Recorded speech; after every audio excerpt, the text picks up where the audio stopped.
So, hello everyone. I hope all of you are doing well. Today we are here with a current affair lecture, that is current affair of science and tech portion of PT 365 magazine. अब हमें pre के लिए इसमें से सब कुछ नहीं पढ़ना होता. हाँ, इसको हम थोड़ा सा स्टैटिक के साथ कंबाइन करते हुए रिवाइज करेंगे. अब थोड़ा सा फोकस करेंगे और हम pickup your magazine and let's revise together. Without wasting a time let's start with very first news that is about. अब हम लास्ट से क्यों शुरू कर रहे हैं, मन किया इसलिए, मुझे आसान लगता है यहाँ से. तो let's start with the very first news that is about thermite. अब थर्माइट का नाम याद करते ही हमें दो तीन चीज़ें दिमाग में आनी चाहिए, that is Russia Ukraine war. अच्छा, हम यहीं पर हो सकेगा तो यहीं पर सब कुछ याद करके और कंप्लीट करेंगे. मुझे नहीं पता कितना लंबा लेक्चर जाएगा, लेकिन let's do it. Russia Ukraine war हमारे दिमाग में आना चाहिए, ड्रोन हमारे दिमाग में आना चाहिए. I don't know what's wrong with this. Wait,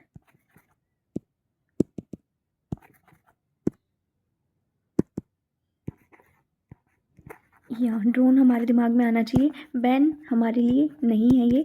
इसके अलावा ये एक तरीके से एक्सप्लोजिव आप कह सकते हो ड्रोन है. इसके अलावा एल्यूमिनियम और आयरन ऑक्साइड हमें दिमाग में आ जाना चाहिए. FeO it is. तो क्या क्या दिमाग में आएगा कि ये जो ड्रैगन ड्रोन है जो कि रशिया यूक्रेन वॉर में यूज़ किए गए थे. इसके अलावा ड्रैगन ड्रोन है, रशिया यूक्रेन वॉर में यूज़ किए गए थे. सब्सटेंस है जो कि थर्माइट जो ये रिलीज़ करते हैं ड्रैगन ड्रोन्स. इसके अलावा एल्यूमिनियम और आयरन ऑक्साइड का मिक्सचर होता है ये थर्माइट. सेल्फ सस्टेनिंग रिएक्शन करता है, इसलिए इम्पॉसिबल हो जाता है इसे बुझाना. बैन नहीं है इंटरनेशनली, लेकिन जो सिविलियन यूज़ है इसका वो प्रोहिबिटेड है. तो ये आप याद रखोगे कि जो सिविलियन यूज़ है ये नहीं किया जा सकता, ये आपका प्रोहिबिटेड हो जाएगा. तो ये इतना सा हमें याद करना है यहाँ पे. Coming to our next news that is about liquid nitrogen. जब लिक्विड नाइट्रोजन की बात करते हैं तो हमारे दिमाग में दो तीन चीज़ें आनी चाहिए कि इसका हम यूज़ करते हैं. आपने सुना होगा कि जो हमारे ये भी होते हैं कुरकुरे चिप्स के पैकेट, इसमें भी नाइट्रोजन गैस भरी होती है. तो जो लिक्विड नाइट्रोजन है उसका जो फूड को प्रिजर्व करने के लिए उसका यूज़ किया जाता है. इनर्ट क्रायोजेनिक फ्लूइड है हमारा, यानी रिएक्ट नहीं करता. ऑफकोर्स अगर हम फूड के साथ इसका यूज़ कर रहे हैं तो कहीं ना कहीं इनर्ट तो होगा ही. क्रायोजेनिक का मतलब होता है कि टेम्परेचर, बहुत लो टेम्परेचर पे ये सस्टेन करता है, डेट इज़ -196 डिग्री सेल्सियस. इसके अलावा कलरलेस है, ओडरलेस है. आपने कभी खोल के देखा होगा तो इसकी पैकेट से कुछ अजीब सी स्मेल तो आती नहीं है. ऐसे ही आप याद कर सकते हो. मुझे नहीं पता ऐसा कुछ रीज़न होगा भी या नहीं, लेकिन हम ऐसे इसे याद रख सकते हैं. So it is included in good manufacturing practice, कि गुड मैन्युफैक्चरिंग प्रैक्टिस में इसे हमने इन्वॉल्व किया हुआ है FSSAI की रेगुलेशंस के अकॉर्डिंग. और तो FSSAI ने इस पे एडवाइजरी लेकर आए हैं, इसलिए ये न्यूज़ में रहा है. तो यहाँ पे हमें बस तीन चीज़ें याद रखनी है कि जब भी लिक्विड नाइट्रोजन का जिक्र हमारे पास आएगा तो हमें क्या क्या याद होना चाहिए कि ये इनर्ट है, रिएक्ट नहीं करता, इसीलिए फूड के साथ इसका यूज़ हो रहा है. क्रायोजेनिक है. आई डोंट नो यार, ये क्यों वर्क नहीं कर रहा ढंग से. क्रायोजेनिक है. इसके अलावा क्या है हमारा, गुड मैन्युफैक्चरिंग प्रैक्टिस है. तो ये सारी चीज़ें हमें याद रखनी है. Coming to our next news that is about 3D hologram technology. अब आपने ये सुना होगा कि जैसे हमारे पास जो पुराने टाइम में होलोग्राम यूज़ होते थे, तो आपको यहाँ पर आते ही तीन चीज़ें याद आ जानी चाहिए. एक तो जापान की येन करेंसी. येन करेंसी में इस होलोग्राम का यूज़ हुआ है ताकि उसको कॉपी ना किया जा सके. ये जो होलोग्राम्स होते हैं इनसे जब हम लाइट को पास करते हैं तो क्या होता है, इनमें से इन कलरफुल इमेजेस हमें दिखाई देती हैं जो कि 3D में दिखाई देती हैं. तो यहाँ पे हमें याद रखना है कि फोटोग्राफिक पैटर्न अपीयर होगा 3D इमेज में जब हम उसे इल्यूमिनेट करेंगे कोहेरेंट लाइट के थ्रू. फिनोमिना जो यहाँ पर फॉलो होता है वो होता है इंटरफेरेंस और डायफ्रैक्शन का. इंटरफेरेंस में क्या होता है, हमारी दो जो, अब ये मैं ऐसे ही बता रही हूँ ताकि थोड़ा सा आपको ये ना लगे कि ये टर्म क्या है. इंटरफेरेंस और डायफ्रैक्शन आपको यहाँ पे बस टर्म याद रखनी होगी कि ये यूज़ होती हैं. इंटरफेरेंस में क्या होता है कि दो हमारे पास वेव हैं, वो ऐसे ऐसे चल रही हैं, तो ये सुपर पोजिशन करती हैं, यानी एक दूसरे के ऊपर कोलैप्स करती हैं. कैसे करेंगी, जैसे ये इसका ये जो अपर पार्ट है इसके ऊपर दूसरी वेव का अपर पार्ट आ गया, या फिर अगर इसका दूसरी वेव का ये जो दूसरी वेव है इसका अगर lower part, wait a minute, अब एक ये वेव हमारे पास, ये वेव हमारे पास है. अब इसका जो इसे बोलते तो क्रस्ट बोलते हैं शायद से. तो ये जो क्रस्ट है इसके ऊपर अगर हमारा दूसरी वेव का ट्रफ आ जाता है तो क्या होगा, यहाँ पे सुपरपोजिशन हो जाएगा. ये दोनों मिलके क्या बना देंगी, एक स्ट्रेट वेव बना देंगी. तो एक ऐसा हो जाता है। या फिर क्या होता है कई बार जब ये अपर वाली जो पार्ट है यही इसके ऊपर लाई कर जाएगी तो इसकी जो वेवलेंथ है वो इंक्रीज़ हो जाती है। तो इस तरीके से आप समझ सकते हो। वहीं डायफ्रैक्शन में क्या होता है कि जब कोई लाइट है उसे हम एक स्मॉल ऑब्स्टेकल के थ्रू पास कराते हैं। कोई भी एक ऑब्जेक्ट हमने है उसके ऊपर से लाइट पास कराई तो आप देखोगे कि वो जो लाइट है वो अलग पाथ ट्रैवल करती है, जैसे कि वो इधर उधर चली जाएगी और फिर वो जो है अगर एक दूसरे के ऊपर पड़ती है उससे जो इमेजेस बनती है। इतना सा आप याद रखोगे। इंटरफेरेंस और डायफ्रैक्शन का यूज़ होता है। 3D इमेज है, फिजिक्स के टॉपिक है ये, ज़्यादा डिटेल में हम नहीं जाएंगे। जापान की जो येन करेंसी है उन्होंने यूज़ किया है इसका। इसके अलावा हमें कुछ करने की ज़रूरत नहीं है। Coming to next news that is about Kavach. Kavach को याद करते ही हमें क्या याद आ जाना चाहिए? रेलवे। रेलवे में इसका यूज़ हुआ है। रेलवे में क्या यूज़ हो रहा है इसका कि ये हमें 2-3 चीज़ों में हेल्प करता है। जैसे कि एक तो जो ऑटोमेटिक ब्रेकिंग है ये इसमें हेल्प करता है। इसके अलावा लाइव मॉनिटरिंग करने में हेल्प करता है ट्रेन की मूवमेंट की। और signal passing, prevention of signal passing at danger, कि जब खतरा होगा तो वहाँ पे जो सिग्नल पास है उस वक्त उसमें हेल्प करेगा। बेसिकली इसका एक पर्पज़ है जो हमें याद रखना है कि ये जो एक्सीडेंट है जो हमारे अभी बहुत ज़्यादा देखने को मिलते हैं हमें रेलवेज़ के, तो वो कहीं ना कहीं उसे प्रिवेंट करने के लिए जो टेक्निक हमें लाई गई है। Coming to our next news that is about nuclear technology in agriculture. अब जो अब यहाँ पर जो न्यूज़ है हमारी atoms for food. Atoms for food से हमें याद आ जाना चाहिए एटम्स फॉर नेट ज़ीरो। अब ये जो इनिशिएटिव है ये हमारा IAEA का ही इनिशिएटिव है। अब इस इनिशिएटिव में क्या है सॉरी, अब ये जो इनिशिएटिव है हमारा ये IAEA का इनिशिएटिव है।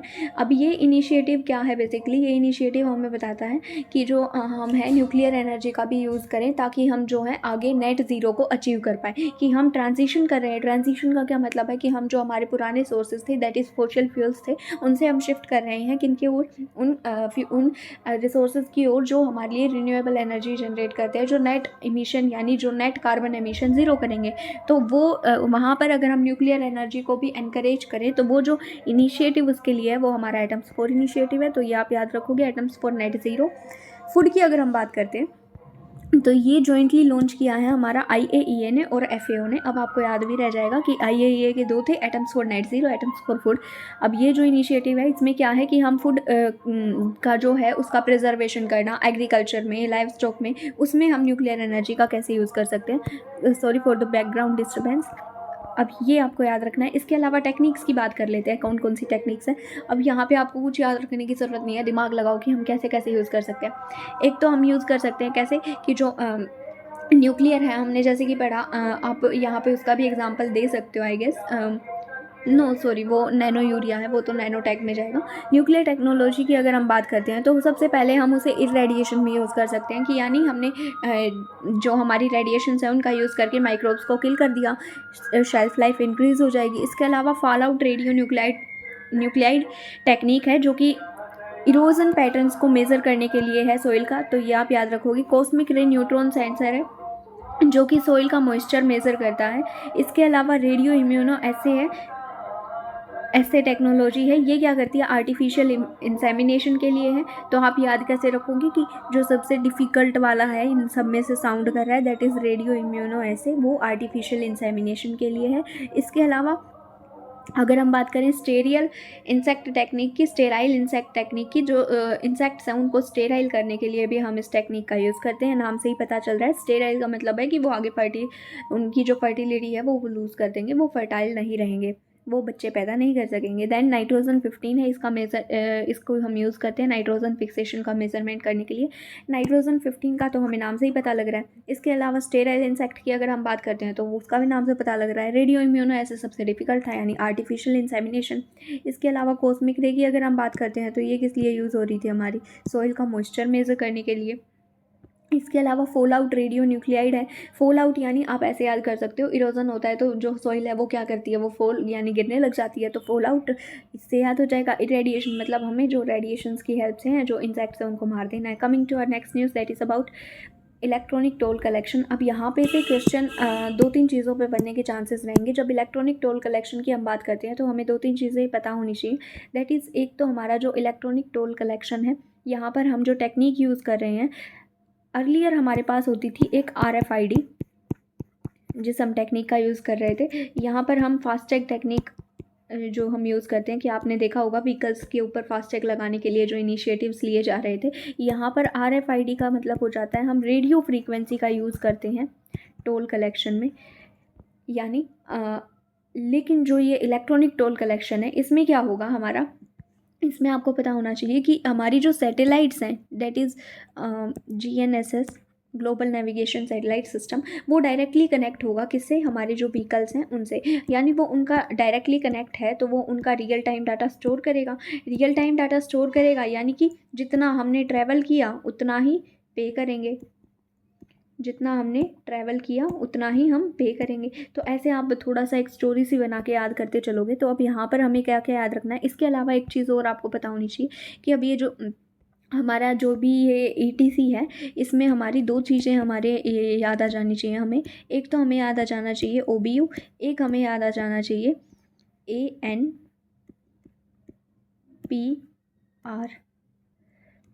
OBU क्या है बेसिकली, OBU हमारा वो डिवाइस है जो कि हमने उस व्हीकल में डाला है। इसके अलावा जो ANPR है वो क्या है हमारा, ANPR हमारे ऑटोमेटिक जो नंबर जो होते हैं गाड़ी के ऊपर वो कैसे या फिर व्हीकल के ऊपर कि उन्हें कैसे रीड कर सकते हैं। तो ANPR हमारे वो कैमराज हैं जो उस नंबर को रीड करेंगे। तो ये चीज़ें आपको पता होनी चाहिए। तो यहाँ पे हम क्या क्या याद करेंगे, global navigation system satellite system पर ये बेस है हमारा। इसके अलावा ये हमारा जो है OBU इसका मेन कंपोनेंट है। ANPR कैमरास हैं।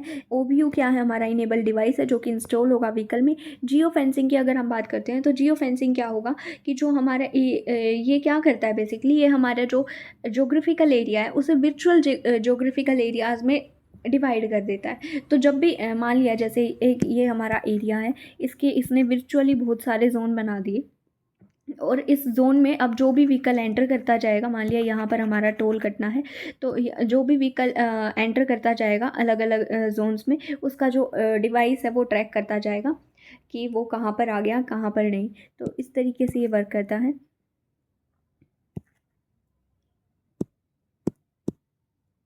तो इसे हम बोलते हैं जियो फेंसिंग, की वर्चुअल जोग्राफिक एरियाज में डिवाइड कर देंगे।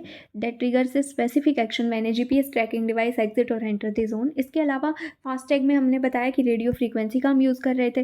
फास्टैग ID हमारी जो है विंड स्क्रीन पर लगी, ये तो सबको पता होता है, गाड़ी के आगे लगी हुई होती थी। इसके अलावा अगर हम बात करते हैं तो फिक्स्ड रेट है यहाँ पर फास्टैग की, जबकि इसमें रियल टाइम डाटा के बेस पर होगा कि जितना डिस्टेंस हमने ट्रैवल किया, यही इसका बेनिफिट है, उतना ही हम टोल पे करेंगे। इसके अलावा GNSS के साथ कनेक्टिविटी है। ANPR कैमराज का हम यूज़ करते हैं। अब अगर हम बात करते हैं, आगे आ जाते हैं, तो लिथियम की बात कर लेते हैं। तो लिथियम में हमारा क्या है, wait a minute. Okay, so one more thing you need to know here is की जो जियो फेंसिंग है वो हाईवेज़ की वो पूरी कर दी गई है, कि हाईवेज़ की जो जियो फेंसिंग है वो हम कर चुके हैं। इसके अलावा अगर हम बात कर लेते हैं लिथियम की, तो लिथियम के साथ आपको दो तीन चीज़ें याद आएंगी कि लिथियम है वो सबसे हल्का है। अब लाइटेस्ट, ये तो आपने पढ़ा भी होगा अपने जो 6th 7th में भी आ जाता है गैस। लाइटेस्ट एलिमेंट है हमारा, लाइटेस्ट है लेकिन स्ट्रोंगर है स्टील से।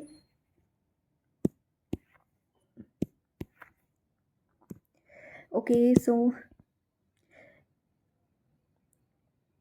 लोएस्ट डेंसिटी क्यों है, क्योंकि लाइटेस्ट है, यानी मास सबसे कम है। मास सबसे कम होगा तो डेंसिटी का फॉर्मूला क्या होता है, मास अपॉन वॉल्यूम, तो यानी डेंसिटी भी सबसे कम होगी। सॉफ्ट है, सबसे ज़्यादा सॉफ्ट है। सिर्फ silvery white alkali toxic metal, यानी सिल्वर वाइट इसका कलर है। एल्कली का मतलब क्या होता है, एल्कली जो हमारे पीरियोडिक टेबल में जो एलिमेंट्स होते हैं उन्हें हम अलग अलग ग्रुप में डिवाइड करते हैं, तो वहीं पर एक ग्रुप आता है एल्कली। तो एल्कली है ये और टॉक्सिक है। इसके अलावा वाइट गोल्ड भी हम इसे बोलते हैं। वाटर के साथ रिएक्ट करता है। वो आप बोलते हैं ना कि जो जितना ज़्यादा हल्का होगा वो उतना ज़्यादा चालाक होता है, रिएक्टिव होता है, वो उतना ज़्यादा लोगों से पंगे लेता है। तो इस तरीके से आप याद कर सकते हो, हल्का है लेकिन पंगे लेता रहता है, यानी वाटर के साथ रिएक्ट करता है। अकेला नहीं मिलेगा, सॉरी, यस, तो अकेला नहीं मिलेगा, कंबाइंड फॉर्म में मिलता है हमें स्मॉल अमाउंट में देखने को। इग्नियस रॉक्स में मिलता है, मिनरल स्प्रिंग्स में मिलता है। तो इस तरीके से आप याद रखोगे। इसके अलावा अगर हम बात करते हैं कि इसकी जो चार जो है वो मिनरल्स हैं जो कि लिथियम को कंटेन करते हैं। अब ये मुझे समझ नहीं आया कि ये इंपॉर्टेंट मुझे नहीं लगा, लेकिन स्टिल अगर आपको याद करना है तो आप कैसे याद करोगे, आपको चार चीज़ें याद रखनी है। एक स्पा, देन बेटा, उसके बाद लेपी, और उसके बाद एमबी, स्पा पेटा लेपी एमबी, 4 बार रट्टा मारोगे फिक्स हो जाएगा, दिमाग में कहीं नहीं जाएगा। तो इस तरीके से आप याद कर लोगे। तो ये 4 जो है मिनरल्स हैं इसके, स्पा पेटा लेपी और एमबी।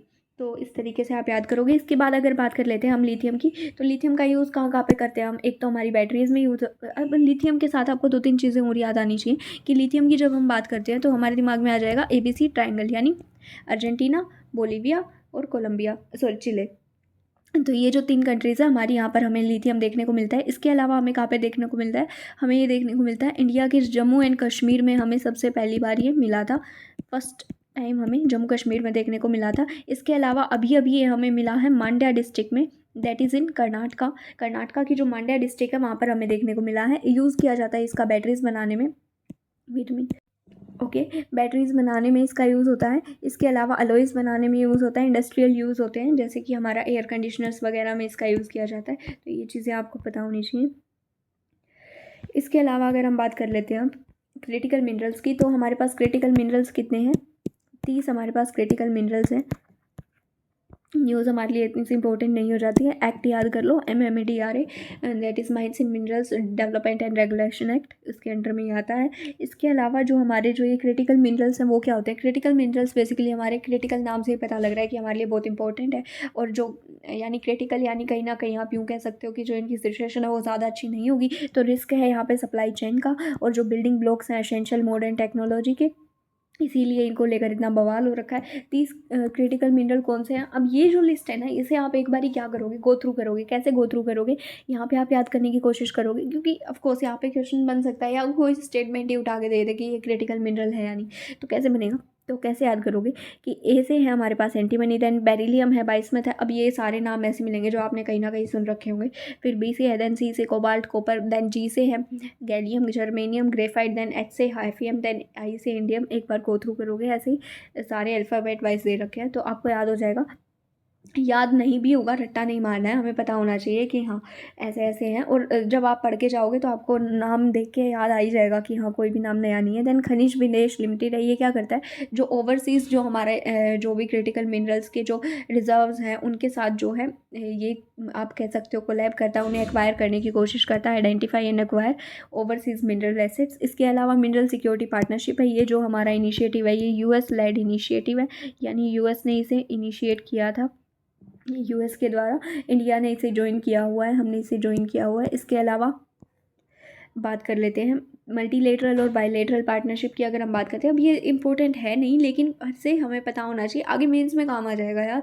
तो मल्टीलेटरल और बायलेटरल पार्टनरशिप की अगर हम बात करते हैं तो अर्जेंटीना में जो है हमारे 5 ब्लॉक हमें लिथियम के देखने को मिलते हैं, वहाँ पर हम कोलैब कर रहे हैं। इसके अलावा एक और चीज़ हम बात कर लेते हैं कि जो हमारा लिथियम था उसके रिजर्व और कहाँ कहाँ थे, तो ABC ट्रायंगल था हमारा। देन उसके बाद इंडिया में हमें पता लग गया कि जम्मू कश्मीर और कर्नाटका में था। देन चाइना में और ऑस्ट्रेलिया में, चाइना और ऑस्ट्रेलिया आपको 2 याद रखने हैं। कमिंग टू टेंटेलम, टेंटेलम अब यहाँ पे मैंने 2-3 टेस्ट सीरीज़ में 2 बार आई गेस, या एक ही टेस्ट सीरीज़ में 2 बार देख लिया होगा यार, याद नहीं है। तो यहाँ पर एक क्वेश्चन देखा था, वहाँ पे उन्होंने 2-4 ऑप्शंस दे रखे थे, क्वेश्चन याद नहीं है अब भूल गए, तो उसमें वहाँ पर ऑप्शंस दे रखे थे, वो बेसिकली एलिमेंट्स पे ही था। तो यहाँ पे हमें याद क्या रखना है, ये कोरोजन रेसिस्टेंट है और ये डक्टाइल है, ये 2 चीज़ें आप याद रखोगे। और एक ये रेयर मेटल है, कि रेयर मेटल है, रेयर तो हमें पता लग रहा है, क्रिटिकल था उधर से ही समझ आ जाता है। इसके अलावा कोरोजन रेसिस्टेंट है यानी इसके ऊपर जंग नहीं लगता, डक्टाइल है यानी इसे हम वायर्स में कन्वर्ट कर सकते हैं easily. Coming to our next news that is about PM E drive scheme. PM E drive scheme की अगर हम बात करते हैं तो ये हमारी जो आई है ये हमारी फेम को रिप्लेस करने के लिए आई है। यहाँ पर हमने व्हीकल्स को 3 में क्वालिफाई किया है, दैट इज़ हमारा 3 व्हीलर, 2 व्हीलर, सॉरी 4 कैटेगरीज में क्लासीफाई किया है। इसके अलावा E-ट्रक्स हमारे और E-एम्बुलेंस, तो ये 4 कैटेगरीज में हम इसे डिवाइड कर देते हैं। रिप्लेस करेगी किसको, फेम इनिशिएटिव को, that is faster adoption of and manufacturing of hybrid and electric vehicles, उसे रिप्लेस करने के लिए हम इसे लेकर आए हैं। इसके अलावा यहाँ पर हमें 2-3 चीज़ें देख लेनी है कि यहाँ पर हमारे लिए एक प्रोजेक्ट मैनेजमेंट एजेंसी होगी जो कि इस सारे प्रोजेक्ट को इम्प्लीमेंट करने के लिए रिस्पॉन्सिबल होगी। देन इसके बाद ये हम कर चुके हैं, जो हमारा व्हीकल है उसे रजिस्टर होना इंपॉर्टेंट है, किसमें, सेंट्रल मोटर व्हीकल रूल्स के अंडर मोटर व्हीकल में वो रजिस्टर होना चाहिए। तभी उसे इंसेंटिव्स मिलेंगे। जो टैक्स है हमने वो रिड्यूस कर दिया, डेट इज़ 12% से हम 5% पर ले आए इलेक्ट्रिक व्हीकल्स पे, ताकि जो इलेक्ट्रिक व्हीकल्स है उनका यूज़ है उसे बढ़ाया जा सके। इसके अलावा इसमें जो ग्रांट्स दी जाएंगी वो किस किस लिए दी जाएंगी, खुद सोच के देखो। सबसे पहले तो ई बसेस यानी पब्लिक व्हीकल है, उसके बाद उसे चार्ज करने के लिए सिस्टम चाहिए यानी electric vehicle public charging stations होने चाहिए। देन आइडेंटिफाइंग टेस्टिंग एजेंसी यानी टेस्टिंग एजेंसीज होनी चाहिए जो कि उनकी क्वालिटी चेक कर सके। इसके अलावा अगर हम बात कर लेते हैं और क्या इनिशिएटिव हैं वो तो दे रखे हैं, पीएमई बस सेवा है या फिर जो भी है, ये इतना सा इंपॉर्टेंट नहीं है क्योंकि साइंस एंड टेक में ऐसे क्वेश्चंस नहीं आते। मिनिस्ट्री आप याद रखोगे कि मिनिस्ट्री ऑफ हैवी इंडस्ट्रीज़ है, क्योंकि यहाँ पर आपको कंफ्यूज कर सकता है क्या कह के, मिनिस्ट्री ऑफ रिन्यूएबल एनर्जी कह के, यानी रिन्यूएबल एनर्जी नहीं है। हालांकि ज़रूरी नहीं है कि साइंस एंड टेक के सारे क्वेश्चन साइंस एंड टेक में ही पूछे जाएंगे, एनवायरनमेंट के साथ एक दो क्वेश्चन कोलैप्स कर सकते हैं, तो उस तरीके से भी कवर करते चलेंगे। इंफ्रास्ट्रक्चर बनाने की बात की गई, इंसेंटिव्स दिए गए हैं, वही सब है। इसके अलावा अगर हम बात करें इलेक्ट्रिक व्हीकल्स और टाइप्स की, तो इलेक्ट्रिक व्हीकल्स और टाइप्स की जब हम बात करते हैं तो हमारे पास क्या आता है कि जो इलेक्ट्रिक व्हीकल्स हैं, अब वहाँ पर आप दो तीन चीज़ें सोचो। एक तो इलेक्ट्रिक व्हीकल शोर कम कर सकते हैं, दूसरा क्या कर सकते हैं, पोल्यूशन कम कर सकते हैं क्योंकि इलेक्ट्रिसिटी से चल रहे हैं, तीसरा क्या कर सकते हैं, उनकी जो एनर्जी एफिशिएंसी है वो ज़्यादा होगी। कैसे ज़्यादा होगी, अब जो इलेक्ट्रिक व्हीकल है उनमें जो ब्रेकिंग सिस्टम होता है वो कैसे होता है, उनमें रीजनरेटिव ब्रेकिंग होती है। ये आप याद रखोगे, सबसे इंपॉर्टेंट ये याद हो गया ना तो बल्ले बल्ले है कि रीजनरेटिव ब्रेकिंग है यानी काइनेटिक एनर्जी और जो पोटेंशियल एनर्जी है व्हीकल की, व्हीकल चल रहा है तो क्या है, काइनेटिक एनर्जी है, और जब व्हीकल की जो पोजीशन की वजह से जो उसकी एनर्जी है वो पोटेंशियल एनर्जी है, उन दोनों एनर्जी की वजह से जब ब्रेकिंग सिस्टम है उसकी जो काइनेटिक और पोटेंशियल एनर्जी है, जब हम उसे इलेक्ट्रिकल एनर्जी में कन्वर्ट कर देंगे तब जो ब्रेक लगेंगे वो रीजनरेटिव ब्रेकिंग है। वहीं जो हमारा नॉर्मल व्हीकल होता है उसमें हम क्या करते हैं, डोंट से कि गर्ल्स पैरों से रोकती हैं, हम क्या करते हैं बेसिकली, क्या होता है कि हम फ्रिक्शन जनरेट करते हैं, यानी जब हमने ब्रेक लगाए तो वो जो है हमारा जो व्हीकल है उसके जो टायर्स हैं वो स्लाइड करते हैं रोड के साथ, फ्रिक्शन जनरेट होता है, वो रुक जाते हैं। तो वहाँ पर क्या है, जहाँ पे फ्रिक्शन होगा वहाँ पे क्या होगा, अब देखो आप अगर हाथों को रबी कर रहे हो वहाँ पे फ्रिक्शन जनरेट हुआ, जहाँ पे फ्रिक्शन जनरेट होगा वहाँ पर क्या होगी, हीट जनरेट होगी। तो जब फ्री यहाँ पर क्या होगा, हीट के कारण एनर्जी लॉस होगा, लेकिन यहाँ पर एनर्जी लॉस नहीं हो रहा है। इलेक्ट्रिकल एनर्जी को मैकेनिकल एनर्जी में कन्वर्ट करते हैं, जबकि हमारे जो कंबस्शन व्हीकल्स हैं वो क्या करते हैं, पेट्रोल या डीजल पे चल रहे हैं, तो वो किसको कन्वर्ट कर रहे हैं, केमिकल एनर्जी को मैकेनिकल एनर्जी में। इन्हें हम क्या बोलते हैं, इन्हें हम फ्लेक्स फ्यूल व्हीकल्स भी बोलते हैं, तो ये आप याद रखोगे। इसके अलावा इलेक्ट्रिक व्हीकल में इलेक्ट्रिक मोटर या बैटरीज़ का यूज़ होता है। फोशल फ्यूल्स में हम फोशल फ्यूल का यूज़ हम इंटरनल कंबस्टन व्हीकल में करते हैं। इसके अलावा हमारे पास 4 तरह के व्हीकल और आ जाएंगे। एक हो जाता है हमारा बैटरी इलेक्ट्रिक व्हीकल, अब यानी ये जो हमारे कंप्लीटली बैटरी पर चलेंगे। एक हो जाते हैं हमारे, ओके नीचे दे ही रखा है इन्होंने, तो बैटरी इलेक्ट्रिक व्हीकल हो जाएगा हमारा जो कि कंप्लीटली बैटरी पे चलेंगे। इसके अलावा हाइब्रिड इलेक्ट्रिक व्हीकल है जिसमें बैटरी भी होगी और इंटरनल कंबस्टन इंजन दोनों की हेल्प से चलेगा। इसके अलावा plug in hybrid electric vehicle है, इसमें क्या होगा, अब देखो प्लग इन से आप याद कर लो कि हमें प्लग लगाना पड़ेगा, यानी क्या होगा कि जो इलेक्ट्रिक व्हीकल है उसमें हमारा हमारा जो कंबस्टन इंजन है वो भी होगा, लेकिन जो चार्जिंग है वो हमें कैसे करनी पड़ेगी, वो हमें स्टेशन से करनी पड़ेगी। तो आप याद रखोगे बैटरी चार्ज होती है एक्सटर्नल सर्किट से। फ्यूल सेल इलेक्ट्रिक व्हीकल है जहाँ पर हम क्या यूज़ करते हैं, हाइड्रोजन फ्यूल सेल का, हाइड्रोजन फ्यूल सेल। अब हाइड्रोजन फ्यूल सेल आ गया तो इसे हम देख लेते हैं एक बार कि जो हाइड्रोजन फ्यूल सेल होती है उसमें हम क्या करते हैं, H2 को हम डालेंगे, प्लस में O2 हम डालेंगे, और हमारे पास बाहर क्या बन के आ जाता है, H2O बनेगा, साथ में क्या बनेगी, इलेक्ट्रिसिटी बनेगी। तो ये आप याद रखोगे हाइड्रोजन फ्यूल सेल कैसे यूज़ होती है कि हम हाइड्रोजन और ऑक्सीजन को लेते हैं, साथ में हम इलेक्ट्रिसिटी बना लेते हैं। तो coming to our next news that's about graphene. तो ग्रेफिन की अगर हम बात करते हैं, वेट अ मिनट पानी पी लूँ। तो मुझे लगता है शायद मैंने लिथियम में बोल दिया कि वो स्ट्रॉन्गर होता है स्टील से, 2 या 3 टाइम जितना बोला वो गलत बोला था, वो ग्रेफिन के केस में हम पढ़ेंगे एक्चुअली। तो हो जाता है यार कभी कभी मिक्स, कोई बात नहीं। तो let's start with Graafian. Graafian के बारे में आप 2-3 चीज़ें याद रखोगे कि एक तो हमारा जो ये है, ये हमें देखने को मिलता है 2D में, 2D में मिलेगा, सिंगल लेयर होती है हमारे पास। इसके अलावा हेक्सागोनल स्ट्रक्चर होता है, यानी 6 भुजाओं वाला इसका स्ट्रक्चर होता है। सिंगल लेयर होगी, 2D होगा, हेक्सागोनल स्ट्रक्चर होगा। इसके अलावा इससे हम क्या कर सकते हैं, ये थर्मली कंडक्ट करेगा, यानी हीट को कंडक्ट करता है, थर्मल कंडक्टर है बहुत अच्छा। इसके अलावा इलेक्ट्रिसिटी को बहुत अच्छे से कंडक्ट करता है। अब कोई इसके अलावा अगर हम बात कर लेते हैं तो ये 200 टाइम स्ट्रोंगर है हमारा, किससे, स्टील से, और 6 टाइम लाइटर है। 2.3% सॉरी, लाइट को भी एब्जॉर्ब कम करता है। ये ऑप्टिकल ट्रांसपेरेंट है, यानी ऑप्टिकली ट्रांसपेरेंट है, यानी लाइट को एब्जॉर्ब कम करेगा। तो हम किस में यूज़ कर सकते हैं, लाइट को एब्जॉर्ब कम कर रहा है तो हमारे जो फ़ोन्स की स्क्रीन है या जो भी स्क्रीन है वहाँ पर डिस्प्ले है वहाँ पर हम यूज़ कर सकते हैं। थर्मल कंडक्टिविटी हाई है, इलेक्ट्रिकल कंडक्टिविटी हाई है, इलेक्ट्रॉनिक प्रॉपर्टीज शो करता है। इसके अलावा हेक्सागोनल है, हनीकॉम्ब लैटिस है, यानी हनीकॉम्ब लाइक स्ट्रक्चर होता है इसका। 2D है और कार्बन का ये बना हुआ होता है। कार्बन का एलोट्रोप है, बेसिकली कार्बन के 2 एलोट्रोप हमें देखने को मिल जाते हैं, दैट इज़ डायमंड और फुलेरिन, ये आप याद रखोगे। इसके अलावा क्रिस्टलाइन एलोट्रोप है, हमें पता है। इसके अलावा अगर हम बात कर देते हैं, इम्परमिएबल है, यानी गैसेस को अपने अंदर से पास नहीं होने देगा। इसके अलावा क्वांटम होल इफेक्ट ये शो करता है। अब ये जो क्वांटम होल इफेक्ट है ये पूरा ग्रेजुएशन का टॉपिक है, जो कि हमें ज़्यादा रटने की ज़रूरत नहीं, क्वेश्चन भी यहाँ से कमाने के चांसेस है। बेसिकली हमें पता होना चाहिए इसका स्ट्रक्चर क्या है, यानी 2D स्ट्रक्चर है, सिंगल लेयर में अरेंज होगा, हेक्सागोनल होगा।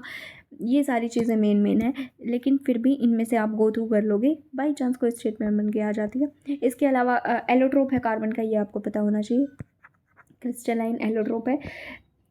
इसके अलावा अगर हम बात करते हैं कि जो पोटेंशियल एप्लीकेशन है ग्रेफीन की वो क्या होगी, तो एप्लीकेशन की अगर हम बात करते हैं, अच्छा ग्रेफीन की एप्लीकेशन से हमें किसकी एप्लीकेशन याद आ जाएंगी, हमें लिथियम की एप्लीकेशन याद आ जाएंगी। लिथियम की एप्लीकेशन की अगर हम बात करते हैं तो उसका यूज़ हम कहाँ कहाँ कर रहे थे, एयरक्राफ्ट में कर रहे थे हम। एयरक्राफ्ट के अलावा हम कहाँ कर रहे थे, हार्ट में जो हमारे पीस मेकर डलते हैं वहाँ पर इसका यूज़ होता है। इसके अलावा जो आर्मर प्लेटिंग है उसमें इसका यूज़ होता है। तो ये सारी चीज़ें आप याद रखोगे। अब लिथियम को भी एक बार रिवाइज करते चलेंगे ग्रेफिन के साथ साथ, कि लिथियम था वो हमारा सबसे लाइटेस्ट मेटल था, सबसे हल्का था, यानी सबसे ज़्यादा पंगे ले रहा था, यानी हाईली रिएक्टिव था। रिएक्टिव किसके साथ था, वाटर के साथ था। हाईली रिएक्टिव था, सबसे ज़्यादा हल्का था, सबसे ज़्यादा डेंसिटी भी कम थी क्योंकि हल्का था।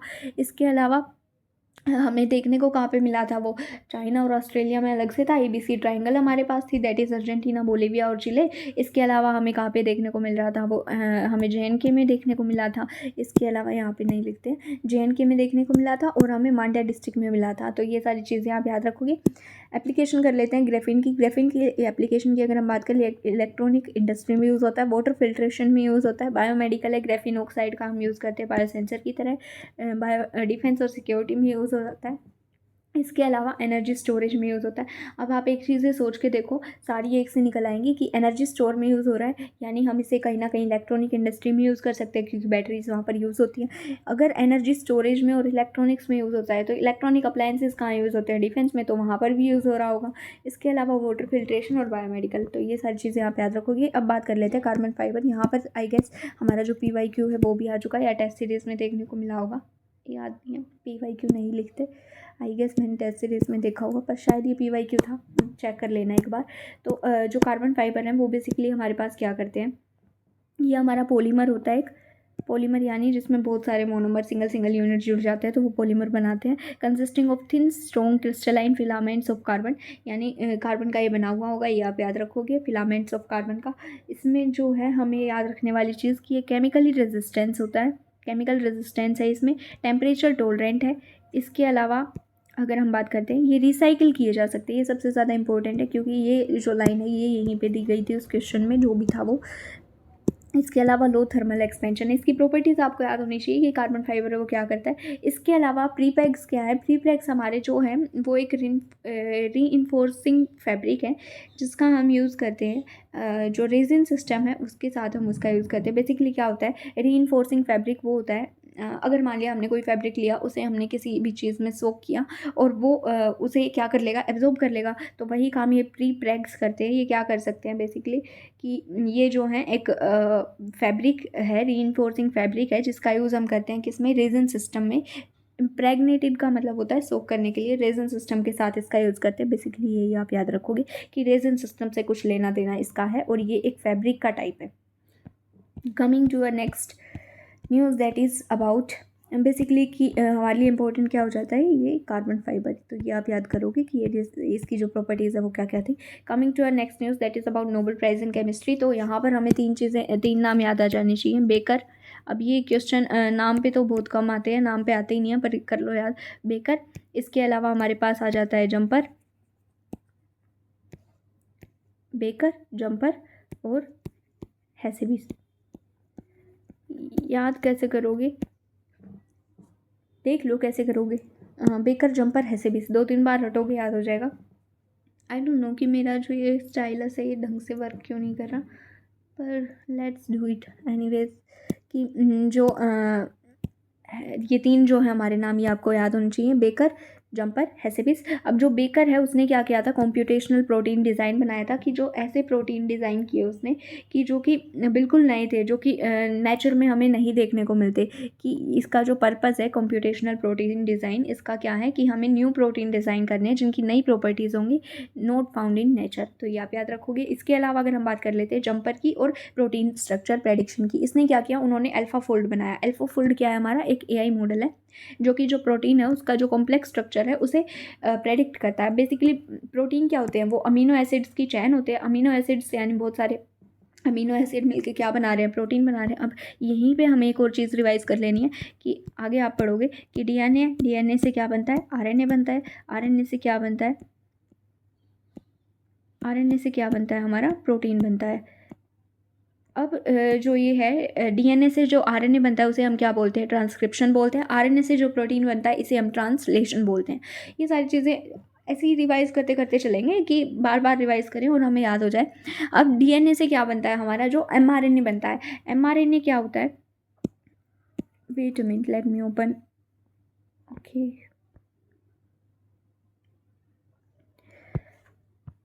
Here I can write. So ये हमारा डीएनए है, इससे हमारा बना एमआरएनए। एमआरएनए बेसिकली हमारा वो है जो कि प्रोटीन के लिए कोड करता है, वो ये हमारा सीक्वेंस है। तो एमआरएनए बना। एमआरएनए के बाद क्या होता है, हमारे पास आता है एक ट्रांसफ़र आरएनए, यानी टीआरएनए भी बोलते हैं जिसे हम। अब ये टीआरएनए क्या करता है, बेसिकली इसके ऊपर है ना, ऊपर लगे हुए होते हैं। जैसे इसमें एक ऊपर एडेप्टर होता है कि ऊपर से आके इसमें ज्वाइन हो जाएगा आरएनए का कुछ पार्ट, और फिर बेसिकली ये आरएनए से ज्वाइन होता जाएगा और नीचे से वही अमीनो एसिड्स आते जाएंगे और वो प्रोटीन बना देंगे। तो इस तरीके से ये काम करता है। बेसिकली आप यूँ समझ सकते हो कि ये दोनों को कनेक्ट करने का काम करता है आरएनए और प्रोटीन को, कि कैसे प्रोटीन बने आरएनए से, वहाँ पर इसकी फंक्शनिंग होती है। और इसके बाद क्या हो जाता है, प्रोटीन बन जाता है, यानी एमआरएनए से प्रोटीन बनता है। इसके अलावा एक प्रोसेस ऐसा भी होता है जहाँ पर क्या होता है, आरएनए से क्या बन जाता है, हमारा डीएनए बन जाता है। आरएनए से जहाँ डीएनए बनता है उसे हम बोलते हैं रिवर्स ट्रांसक्रिप्टेज। अब ये उनके लिए रिविज़न है जिन्होंने ऑलरेडी पढ़ रखा है। जिन्होंने नहीं पढ़ रखा उन्हें अगर समझ आ रहा है तो ठीक है, वरना आगे ये अच्छे से कवर हो जाएगा। तो आरएनए से जो डीएनए बनता है उसे हम बोलते हैं रिवर्स ट्रांसक्रिप्टेज। रिवर्स ट्रांसक्रिप्टेज में क्या होता है, यानी रिवर्स में ट्रांसक्रिप्शन हो रहा है। ट्रांसक्रिप्शन क्या था, डीएनए से आरएनए बनना, रिवर्स में हो रहा है जब ये आरएनए से डीएनए बन रहा है। आरटीपीसीआर जो हमारा टेस्ट होता है वहाँ पर हम इस रिवर्स ट्रांसक्रिप्शन का ही यूज़ करते हैं। इसके अलावा अगर हम बात कर लेते हैं, एक और चीज़ हमारे दिमाग में आएगी। अब ये शायद आप लोगों को पता नहीं पता होगा, यानी माइक्रो आरएनए। माइक्रो आरएनए हमारे लिए क्या करता है, माइक्रो आरएनए का बेसिक फंक्शन क्या है हमारे लिए, ओके। माइक्रो आरएनए बेसिकली क्या करता है, ये क्या करेगा, ये जो एमआरएनए है हमारा, इससे कहीं भी जाके अगर मान लो यहाँ पर आकर ये माइक्रो आरएनए बाइंड हो गया तो क्या करेगा, बेसिकली ये non coding protein, non coding RNA होता है, कि यानी किसी के लिए कोड नहीं करेगा, ये कोई प्रोटीन नहीं बनाएगा। तो ये जहाँ पर आकर बाइंड हो गया वहाँ का जो हमारा जो सीक्वेंस है उसके प्रोटीन नहीं बनेंगे, कि वो जो है वो साइलेंट रहेगा, यानी वो चुप हो गया। तो ये जो प्रोसेस है इसे हम बोलते हैं आरएनए साइलेंसिंग, यानी आरएनए को साइलेंस कर दिया, उससे अब प्रोटीन नहीं बनेंगे जहाँ पर भी जाकर माइक्रो आरएनए बाइंड हुआ होगा। तो ये चीज़ें आप याद रखोगे। इसके अलावा हेल्थ केयर सिस्टम में इसके बहुत सारे बेनिफिट होते हैं। फॉर एग्जांपल अगर आप सोचो हमारे अंदर एक जो हमारे पास एक आरएनए है जो कि कोड कर रहा है कहीं ना कहीं कैंसर सेल्स के लिए, तो हम क्या करेंगे, ऐसा पता नहीं हो सकता है, तो आई गेस होता ही है। तो क्या करेंगे हम, वहाँ पर जाकर हमने माइक्रो आरएनए को बाइंड करा दिया, वहाँ पर जाकर वो बाइंड हो गया तो वो कोड नहीं करेगा आगे उस प्रोटीन के लिए। तो ऐसे कर करके ये वर्क करता है। जेनेटिक डिजीज़ को कंट्रोल करने में ये हेल्प कर सकता है, कैंसर को तो नहीं। इसके अलावा अगर हम बात करते हैं, कैंसर का देख लेना यार, साइंस कुछ भी कर सकती है। I don't want to give such a statement. तो ये आप याद रखोगे। इसके अलावा अगर हम बात कर लेते हैं हमारे जो प्रोटीन्स है, प्रोटीन्स पे अगर हम आ जाते हैं, अल्फा फोल्ड 3, तो ये हमारा जो है एआई मॉडल था जो कि प्रेडिक्ट करने में हेल्प करता है किसका, प्रोटीन का स्ट्रक्चर। अब अल्फा फोल्ड 3 भी हम बना चुके हैं, तो ये आप याद रखोगे कि 2 जो है उन्होंने यूज़ किया था और 3 जो है वो डेवलप हो चुका है। तो ये क्वेश्चन बन के आ सकता है कि अल्फा फोल्ड 3 जो है वो बन चुका है, नहीं वैसे ये बहुत डीप में चला जाएगा, लेकिन आप याद रखोगे कि हाँ बन चुका है। अब हम बात कर लेते हैं प्रोटीन की। प्रोटीन की जो यूजेस है वो क्या क्या हो सकते हैं, तो 4 आप याद रखोगे। एक तो होता है प्रोटीन से, प्रोटीन बेसिकली हमारी जो बॉडी है उसका बहुत इंपॉर्टेंट पार्ट है। कैसे इंपॉर्टेंट है, प्रोटीन हमारे लिए हेल्प करते हैं किसमें, हमारी जो मसल बिल्डिंग है वहाँ पर हमें प्रोटीन चाहिए होता है। इसके अलावा हमें कहाँ चाहिए होता है, एंजाइम्स में चाहिए होता है। एंजाइम्स के अलावा हमें कहाँ चाहिए होता है, हमारे जो हॉर्मोन्स हैं वहाँ पर हमें प्रोटीन चाहिए होता है। इस अब देखो धीरे धीरे करते चलते हैं कि जो प्रोटीन है उसके अलावा जो 4 मेजर टाइप के हमारे पास बायोमोलिक्यूल्स हैं वो देखने को मिलता है। That is carbohydrate, lipid and nucleic acid. Carbohydrate, lipid and nucleic acid. Nucleic acid क्या है हमारे, बेसिकली वही डीएनए और RNA, deoxy ribonucleic acid and ribonucleic acid.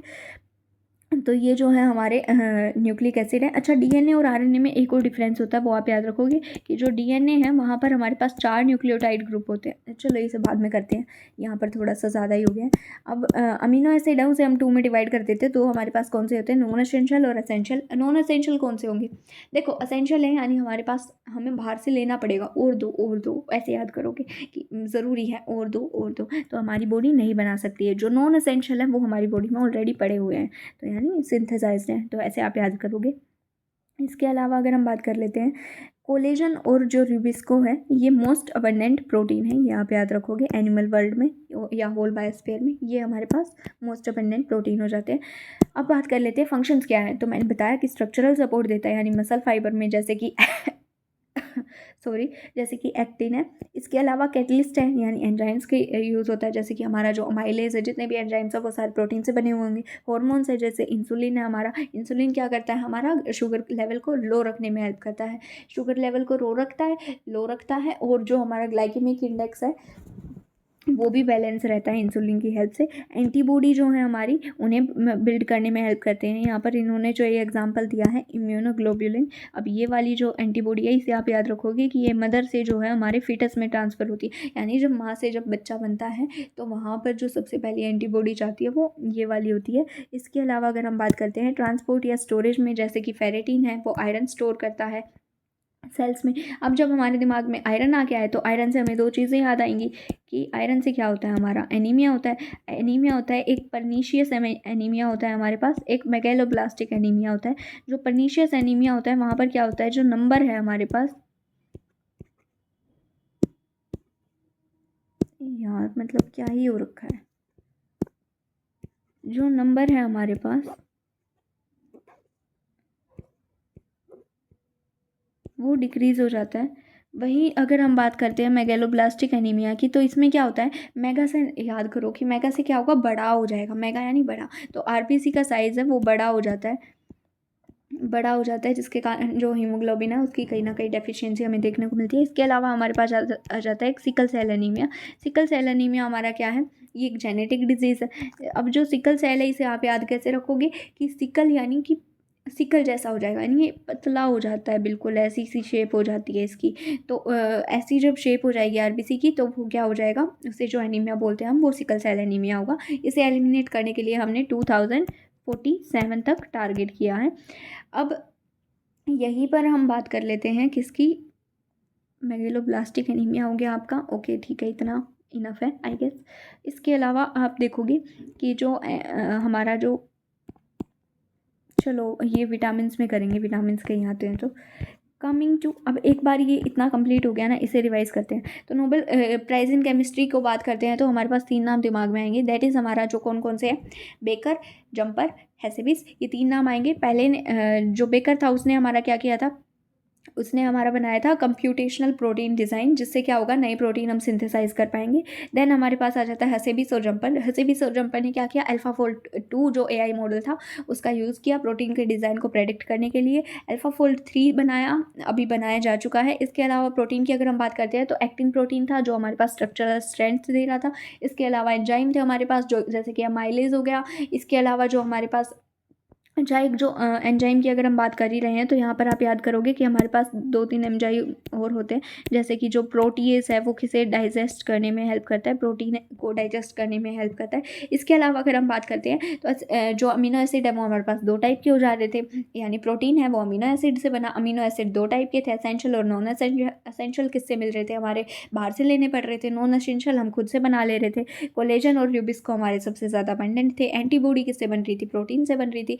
Immunoglobulin क्या थी, जो सबसे पहले मदर से फीटस में आई। इसके अलावा हार्मोन्स है हमारे पास, इंसुलिन है वो क्या करता है, हमारे शुगर लेवल को मेंटेन करता है हमारे ब्लड में। इसके अलावा जो ट्रांसपोर्ट या स्टोरेज है वो भी करते हैं प्रोटीन्स, जैसे कि फेरेटिन था। फेरेटिन से याद आया हमें, जो कि आयरन को स्टोर कर रहा था। आयरन से हमें याद आया क्या, हमारा जो एनीमिया था। एनीमिया के हमने दो टाइप किए, पर्नीशियस और हमारा मेगेलोब्लास्टिक। पर्नीशियस में क्या था, हमारा जो नंबर था वो डिक्रीज़ हो जा रहा था। इसके अलावा जो मेगेलोब्लास्टिक एनीमिया था उसमें हमारा क्या था, हमारा जो साइज़ था आरबीसी का वो हमारा इंक्रीज़ हो जा रहा था। इसके अलावा अगर हम बात करते हैं, इसके अलावा हमने सिकल सेल एनीमिया देखा, जहाँ पे क्या था, जिसे हमने 2047 तक एलिमिनेट करने का टारगेट किया है। उसमें क्या था, जेनेटिक डिजीज़ था, यानी सिकल सेल जो है हमारी वैसी हो जाएगी आरबीसी, जिसके कारण वो हीमोग्लोबिन कैप्चर नहीं कैट नहीं कर पाएंगी। हीमोग्लोबिन क्या करता है, बेसिकली वो ऑक्सीजन को कैरी करता है, और जो हीमोग्लोबिन है उसकी एफिनिटी ज़्यादा होती है किसकी टुवर्ड्स, ऑक्सीजन के टुवर्ड्स। ये भी आप याद रखोगे कि Hb है वो O2 से अच्छे से बाइंड करेगा। CO2 है वो हम छोड़ते हैं, CO2 से अच्छे से बाइंड करने लग गया तो वो तो बात ही बिगड़ जाएगी ना। तो जो Hb है हमारा वो किससे अच्छे से बाइंड करता है, हमारा ऑक्सीजन से। ग्राफीन की अगर हम बात करते हैं तो ग्राफीन जो हमारा था वो हमारा क्या करता है, ग्राफीन की अगर हम बात करते हैं तो जो वो हमारा है वो बिल्डिंग ब्लॉक है हमारा किसका, ग्रेफाइट का। इसके अलावा हमारे पास एलोट्रोप है कार्बन का। कार्बन के दो एलोट्रोप थे, वो कौन कौन से थे, डायमंड थे और फुलरिन था। देन 2D इसका स्ट्रक्चर होगा, सिंगल लेयर होती है, ये आप याद रखोगे। कार्बन एटम का बना हुआ होगा, हेक्सागोनल इसका हनीकॉम लाइक स्ट्रक्चर होता है। इलेक्ट्रिकल प्रॉपर्टीज़ थी, 200 टाइम्स स्ट्रोंगर था, लाइटर था स्टील से। इसके अलावा एब्जॉर्ब कर ले रहा था लाइट को, यानी हमारी जो इसमें यूज़ हो रहा था। इसके अलावा अगर हम बात करते हैं तो हमारी जो थर्मल कंडक्टिविटी है वो भी बहुत अच्छी थी। इम्परमिएबिलिटी थी, यानी गैसेस को पास नहीं होने दे रहा था। ग्राफीन की प्रॉपर्टीज़ की पोटेंशियल एप्लीकेशन की बात करते हैं तो इलेक्ट्रिसिटी में एप्लीकेशन थी, वाटर फिल्ट्रेशन में थी, इलेक्ट्रिसिटी में थी तो इलेक्ट्रॉनिक्स में थी, तो बैटरीज़ में भी होगी, बैटरीज़ में थी तो डिफेंस में भी होगी, डिफेंस में थी तो बायोमेडिकल में भी थी। इसके अलावा अगर हम लिथियम की एप्लीकेशन की इस पे बात कर लेते हैं, लिथियम हमारा आर्मर प्लेटिंग में यूज़ हो रहा था। इसके अलावा हमारा यूज़ हो रहा था एयरक्राफ्ट्स में। इसके अलावा हमारा यूज़ हो रहा था सबसे इम्पोर्टेंट कि हार्ट में जो पेस मेकर डलते हैं वहाँ पर इसका यूज़ हो रहा था। इसके अलावा एक चीज़ और आप याद रखोगे कि जो Hb है उसकी जो एफिनिटी है वो कार्बन मोनोऑक्साइड के लिए ऑक्सीजन से ज़्यादा है, ये आप याद रखोगे। या और कार्बन डाइऑक्साइड के लिए तो एक बार कंफर्म कर लेना चाहिए जब ऐसी चीज़ें बता रहे हैं। तो कार्बन डाइऑक्साइड के लिए ऑक्सीजन से कम है, तो ऐसे आप याद रखोगे। अब कैसे याद करोगे, देखो जो कार्बन डाइऑक्साइड है वो हमारे अंदर रहती है, अगर उससे ज़्यादा हो जाएगी तो ऑक्सीजन कैसे कैरी करेगा ना वो अच्छे से, तो ये आप याद रखोगे। इसके अलावा अगर हम बात कर लेते हैं इलेक्ट्रिक व्हीकल्स की अगर हम बात करें तो हमने डिवाइड किया उसे किस में, कंबस्टन वाले में। और जो हमारे इलेक्ट्रिक थे, इलेक्ट्रिक किससे चल रहे हैं, बैटरी से चल रहे हैं, तो वो क्या करेंगे, इलेक्ट्रिक एनर्जी को किस में कन्वर्ट कर रहे हैं, मैकेनिकल में। कंबस्टन वाले क्या कर रहे हैं, फोशियल फ्यूल पे चल रहे हैं, तो वो क्या करेंगे, हमारे जो केमिकल एनर्जी है फोशियल फ्यूल की यानी पेट्रोल या डीजल की, उसे किस में कन्वर्ट कर रहे हैं, हमारी जो मैकेनिकल एनर्जी है उसमें। अब यहाँ पर हमने पढ़ा था कि जो इलेक्ट्रिक व्हीकल है उनकी एनर्जी ज़्यादा है, एनर्जी एफिशिएंसी ज़्यादा कैसे है उनकी, कि जो हमारी उसमें जो ब्रेकिंग है वो रीजनरेटिव है, यानी काइनेटिक और पोटेंशियल एनर्जी है उसे किस में, इलेक्ट्रिकल एनर्जी में कन्वर्ट करके फिर ब्रेकिंग होती है। वहीं जो हमारे कंबस्टन व्हीकल्स हैं वहाँ पर क्या था, हमने फ्रिक्शन की वजह से, क्योंकि पैर घिसड़ा के रोक ले रहे हो ना, तो फ्रिक्शन की वजह से जो है हमारा कंबस्टन हीट लॉस देखने को मिलता है। इसके अलावा इलेक्ट्रिक व्हीकल के हमने 2-3 टाइप पढ़े, एक जो कि कम्प्लीटली बैटरी पे चलेंगे, दूसरा जिसमें कंबस्टन इंजन भी होगा और बैटरी भी होगी, तीसरा जिसमें जो बैटरी है लेकिन बैटरी जो है कंबस्टन इंजन से पावर्ड होगी, तीसरा जिसमें बैटरी जो है वो बाहर से चार्ज करनी पड़ेगी, और चौथा जिसमें जो है हाइड्रोजन फ्यूल सेल यूज़ होगी। हाइड्रोजन फ्यूल सेल की हमने बात की तो H2 जा रही थी, O2 जा रही थी, H2 और इलेक्ट्रिसिटी बन के बाहर निकल जा रहे थे। Then PM E drive scheme की अगर हम बात करते हैं तो यहाँ पर हमें क्या देखने को मिलता है कि इसने फेम जो स्कीम थी हमें उसे रिप्लेस कर दिया था। बेसिकली इलेक्ट्रिक व्हीकल को इंसेंटिवाइज करने के लिए हमारी स्कीम थी। इसमें क्या किया हमने कि जो हमारे इलेक्ट्रिक व्हीकल्स थे उनका जो टैक्स है वो हमने कितना कर दिया, 12 से 5% पर ले आए। इसके अलावा हमने देखा यहाँ पर कि यहाँ पर हमारे लिए एक मैनेजमेंट के लिए अथॉरिटी भी होगी, प्रोजेक्ट मैनेजमेंट एजेंसी होगी। ई बसेस बनाएंगे, उनके जो स्टेशन है चार्जिंग के लिए वो बनाएंगे। इसके अलावा टेस्टिंग एजेंसी होगी। मिनिस्ट्री ऑफ हैवी इंडस्ट्रीज थी, रिन्यूएबल एनर्जी नहीं थी, ये आप याद रखोगे। 4 कैटेगरी में व्हीकल को डिवाइड किया, 2 व्हीलर, 3 व्हीलर, इसके अलावा ई ट्रक्स और ई एम्बुलेंसेज। इसके अलावा मोटर व्हीकल एक्ट में रजिस्टर होना चाहिए। ई बस सेवा करके हमने एक स्कीम निकाली है। क्रिटिकल मिनरल्स हमारे पास 30 थे। लिथियम भी हमारा क्रिटिकल है। इसके अलावा हमने यहाँ पर पढ़ा टेंटेलम। टेंटेलम से हमें क्या याद आ जाएगा कि वो हमारा कोरोजन रेजिस्टेंट था, यानी कोरोजन यानी जंग नहीं लग रहा था। इसके अलावा हमारा क्या था, वो रेयर मेटल था। इसके अलावा अगर हम बात कर लेते हैं क्रिटिकल मिनरल की, वो क्या है हमारे लिए क्रिटिकल है, यानी एक तो रिस्क है सप्लाई चेन का, दूसरा हमारे लिए बहुत ज़्यादा इंपॉर्टेंट है। इसके अलावा अगर हम बात कर लेते हैं खनिज विदेश इंडिया लिमिटेड की, तो ये क्या कर रही थी, ओवरसीज जितने भी क्रिटिकल मिनरल हैं उन्हें एक्वायर करने का काम कर रही थी। मिनरल सिक्योरिटी पार्टनरशिप थी, यूएस की लेड थी और इंडिया ने इसे ज्वाइन किया हुआ था। अगर अर्जेंटीना के साथ भी हमारा लिथियम को लेकर वर्क चल रहा था। लिथियम की बात कर रहे हैं तो लिथियम मिल कहाँ कहाँ रहा था हमें, इंडिया के जम्मू कश्मीर में मिल रहा था, ABC ट्रायंगल में मिल रहा था, चाइना ऑस्ट्रेलिया में मिल रहा था और इंडिया के मांड्या डिस्ट्रिक्ट कर्नाटका में मिल रहा था। सबसे लाइटेस्ट हमारा एलिमेंट था, डेंसिटी बहुत कम थी। इसके अलावा अगर हम बात करते हैं टेंटेलम था जो हमारा वो डक्टाइल भी है, ये आप याद रखोगे। लिथियम हमारा सिल्वरी वाइट एल्कली मेटल था, सबसे हल्का था लेकिन तेज भूरा था, रिएक्ट सबके साथ कर रहा था, ये आप याद रखोगे। 4 इसकी जो हमारी मिनरल थे वो हमें देखने को मिल रहे थे। मिनरल जो है हमें इसके इग्नेस रॉक में मिल रहे थे, मिनरल स्प्रिंग में मिल रहे थे। अब इसके जो 4 जो थे वो क्या क्या थे, हमने 4 टेक्निक बनाई थी, दैट इज़ स्पा, उसके बाद लेपी, स्पा देन लेपी और उसके बाद एमबी और पेटा, स्पा पेटा लेपी एमबी। इसके बाद अगर हम बात करते हैं लिथियम की एप्लीकेशन हम कर चुके हैं। ETC की अगर हम बात करते हैं, इलेक्ट्रॉनिक टोल कलेक्शन, जो कि अभी हम यूज़ कर रहे हैं, इसमें GNSS बेस्ड सिस्टम था, यानी global navigational system, satellite system का हम यूज़ कर रहे थे। अब वो सैटेलाइट सिस्टम वहाँ पर हम उसके ऊपर बेस है ये, और ये 2 में हमने इसके कंपोनेंट किए थे, दैट इज़ ANPR कैमरा और हमारा जो था OBU क्या कर रहा था, जो डिवाइस हमने फिट कर दिया व्हीकल में। इसके अलावा ANPR कैमरा क्या कर रहे थे, वो नंबर प्लेट को रिकॉर्ड कर रहे थे, यानी नंबर प्लेट को जो है रीड कर रहे थे। इसके अलावा RFID हमारे फास्टैग पे बेस्ड था, जो कि विंड स्क्रीन पे लगाई जाती थी फास्टैग। अब जो ये RFID है, इस पे क्या था हमारा, अच्छा इसके लिए आप एक और चीज़ याद रखोगे, मैंने कई क्वेश्चन में देखा था, ये स्टेटमेंट दी हुई थी कि इसके लिए हमें लाइन ऑफ साइट की रिक्वायरमेंट होती है, यानी जिस बिल्कुल डायरेक्ट जो है इसके रीड करने के लिए बिल्कुल डायरेक्ट अपनी लाइन में होना चाहिए ये, तभी जो है मशीन से इसे रीड कर पाती हैं।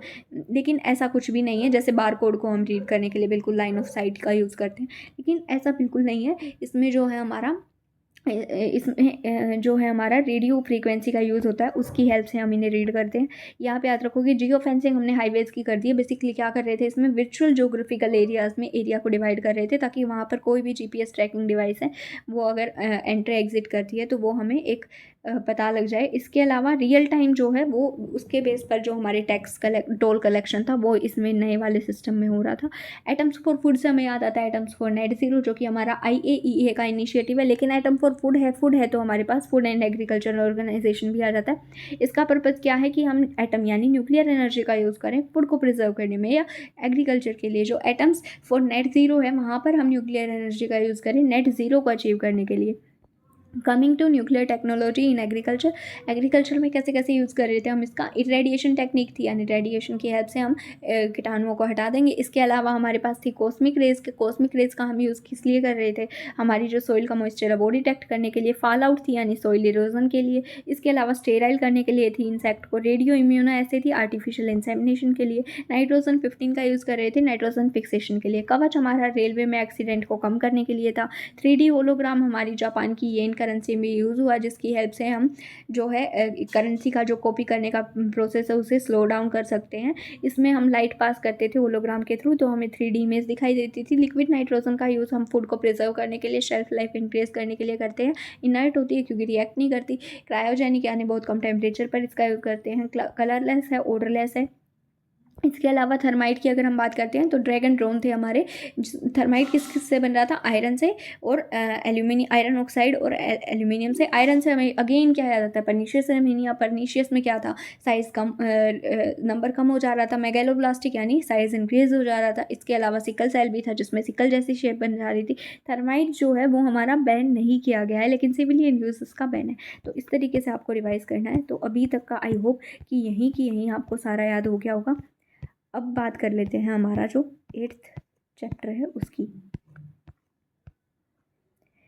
कमिंग टू हमारा जो स्मार्ट सिस्टम है, अब ये जो स्मार्ट सिस्टम है इसमें क्या है हमारा, आप याद रखोगे टोरपेडोज़ के लिए supersonic missile assisted release of torpedo, कि यानी टोरपेडो जो है हमारी मिसाइल्स होती हैं जो कि अंडर वाटर चलती हैं। ये आप याद रखोगे कि टोरपेडो हमारी क्या होती हैं, मिसाइल होती हैं जो कि अंडर वाटर चलती हैं। इतना समझ आ गया। अब क्या समझना है कि जो हमने जो है हमारा एक सिस्टम बनाया जो कि इन टोरपेडो को रिलीज़ करने के लिए होगा। अब इसमें क्या है हमारा,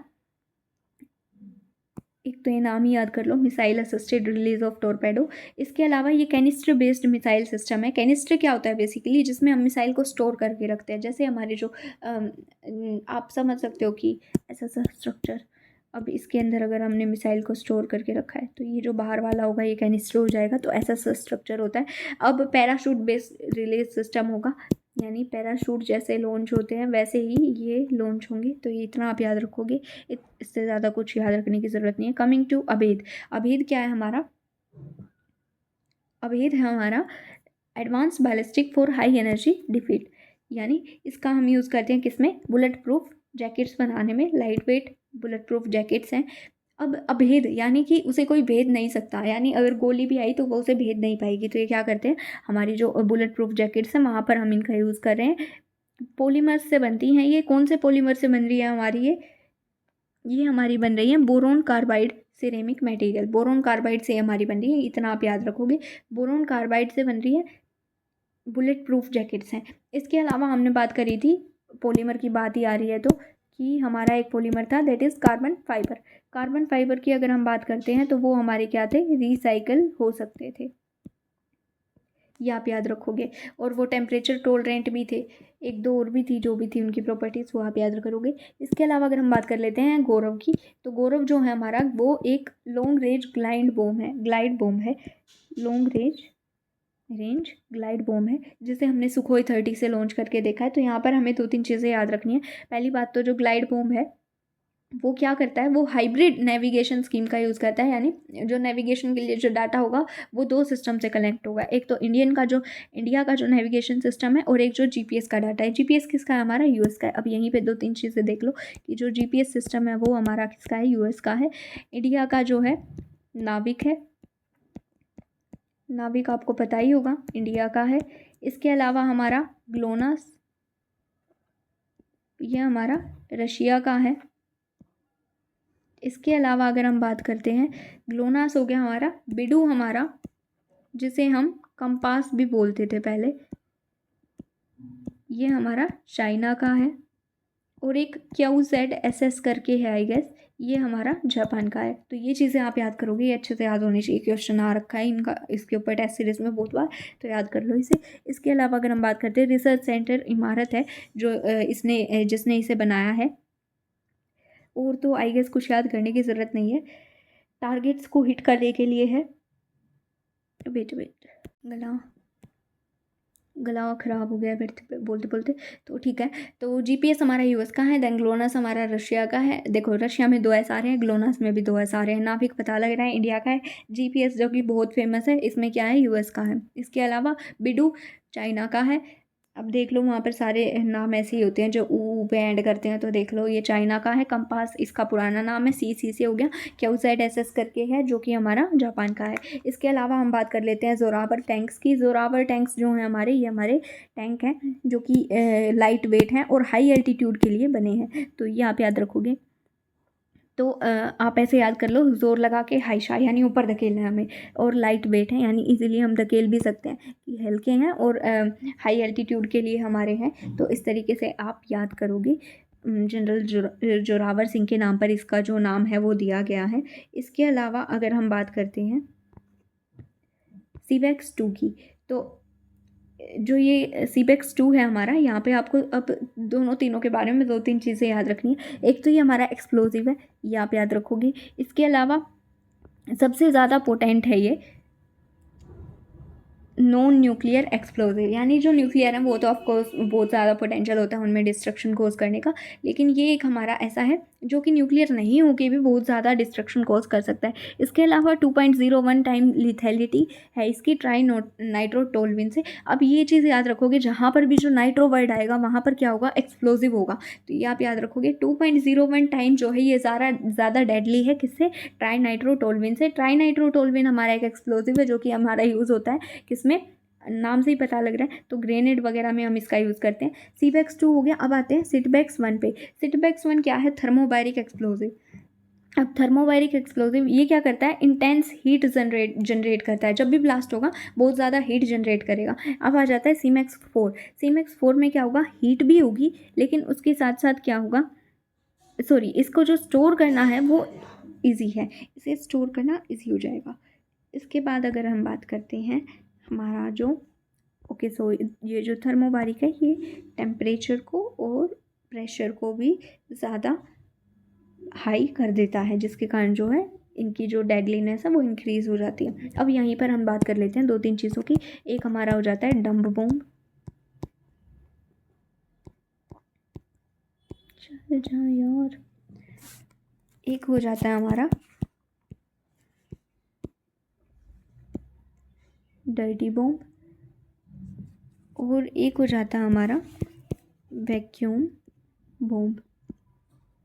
तो ये 3 चीज़ें आप याद रखोगे क्या क्या है ये। अब इन्हें ऐसे याद करोगे कि जो ये हमारा डंप बॉम्ब है ये बेसिकली क्या करता है, ये जो हमारा है ये फ्री फॉल करता है, यानी डंप है कहीं भी सॉरी कहीं भी तो नहीं कि, यानी इसे कोई इजीली भी मैनिपुलेट कर सकता है, ऐसे याद करोगे कि तो ये इजीली मैनिपुलेट हो जाएगा और कहीं भी गिर जाएगा।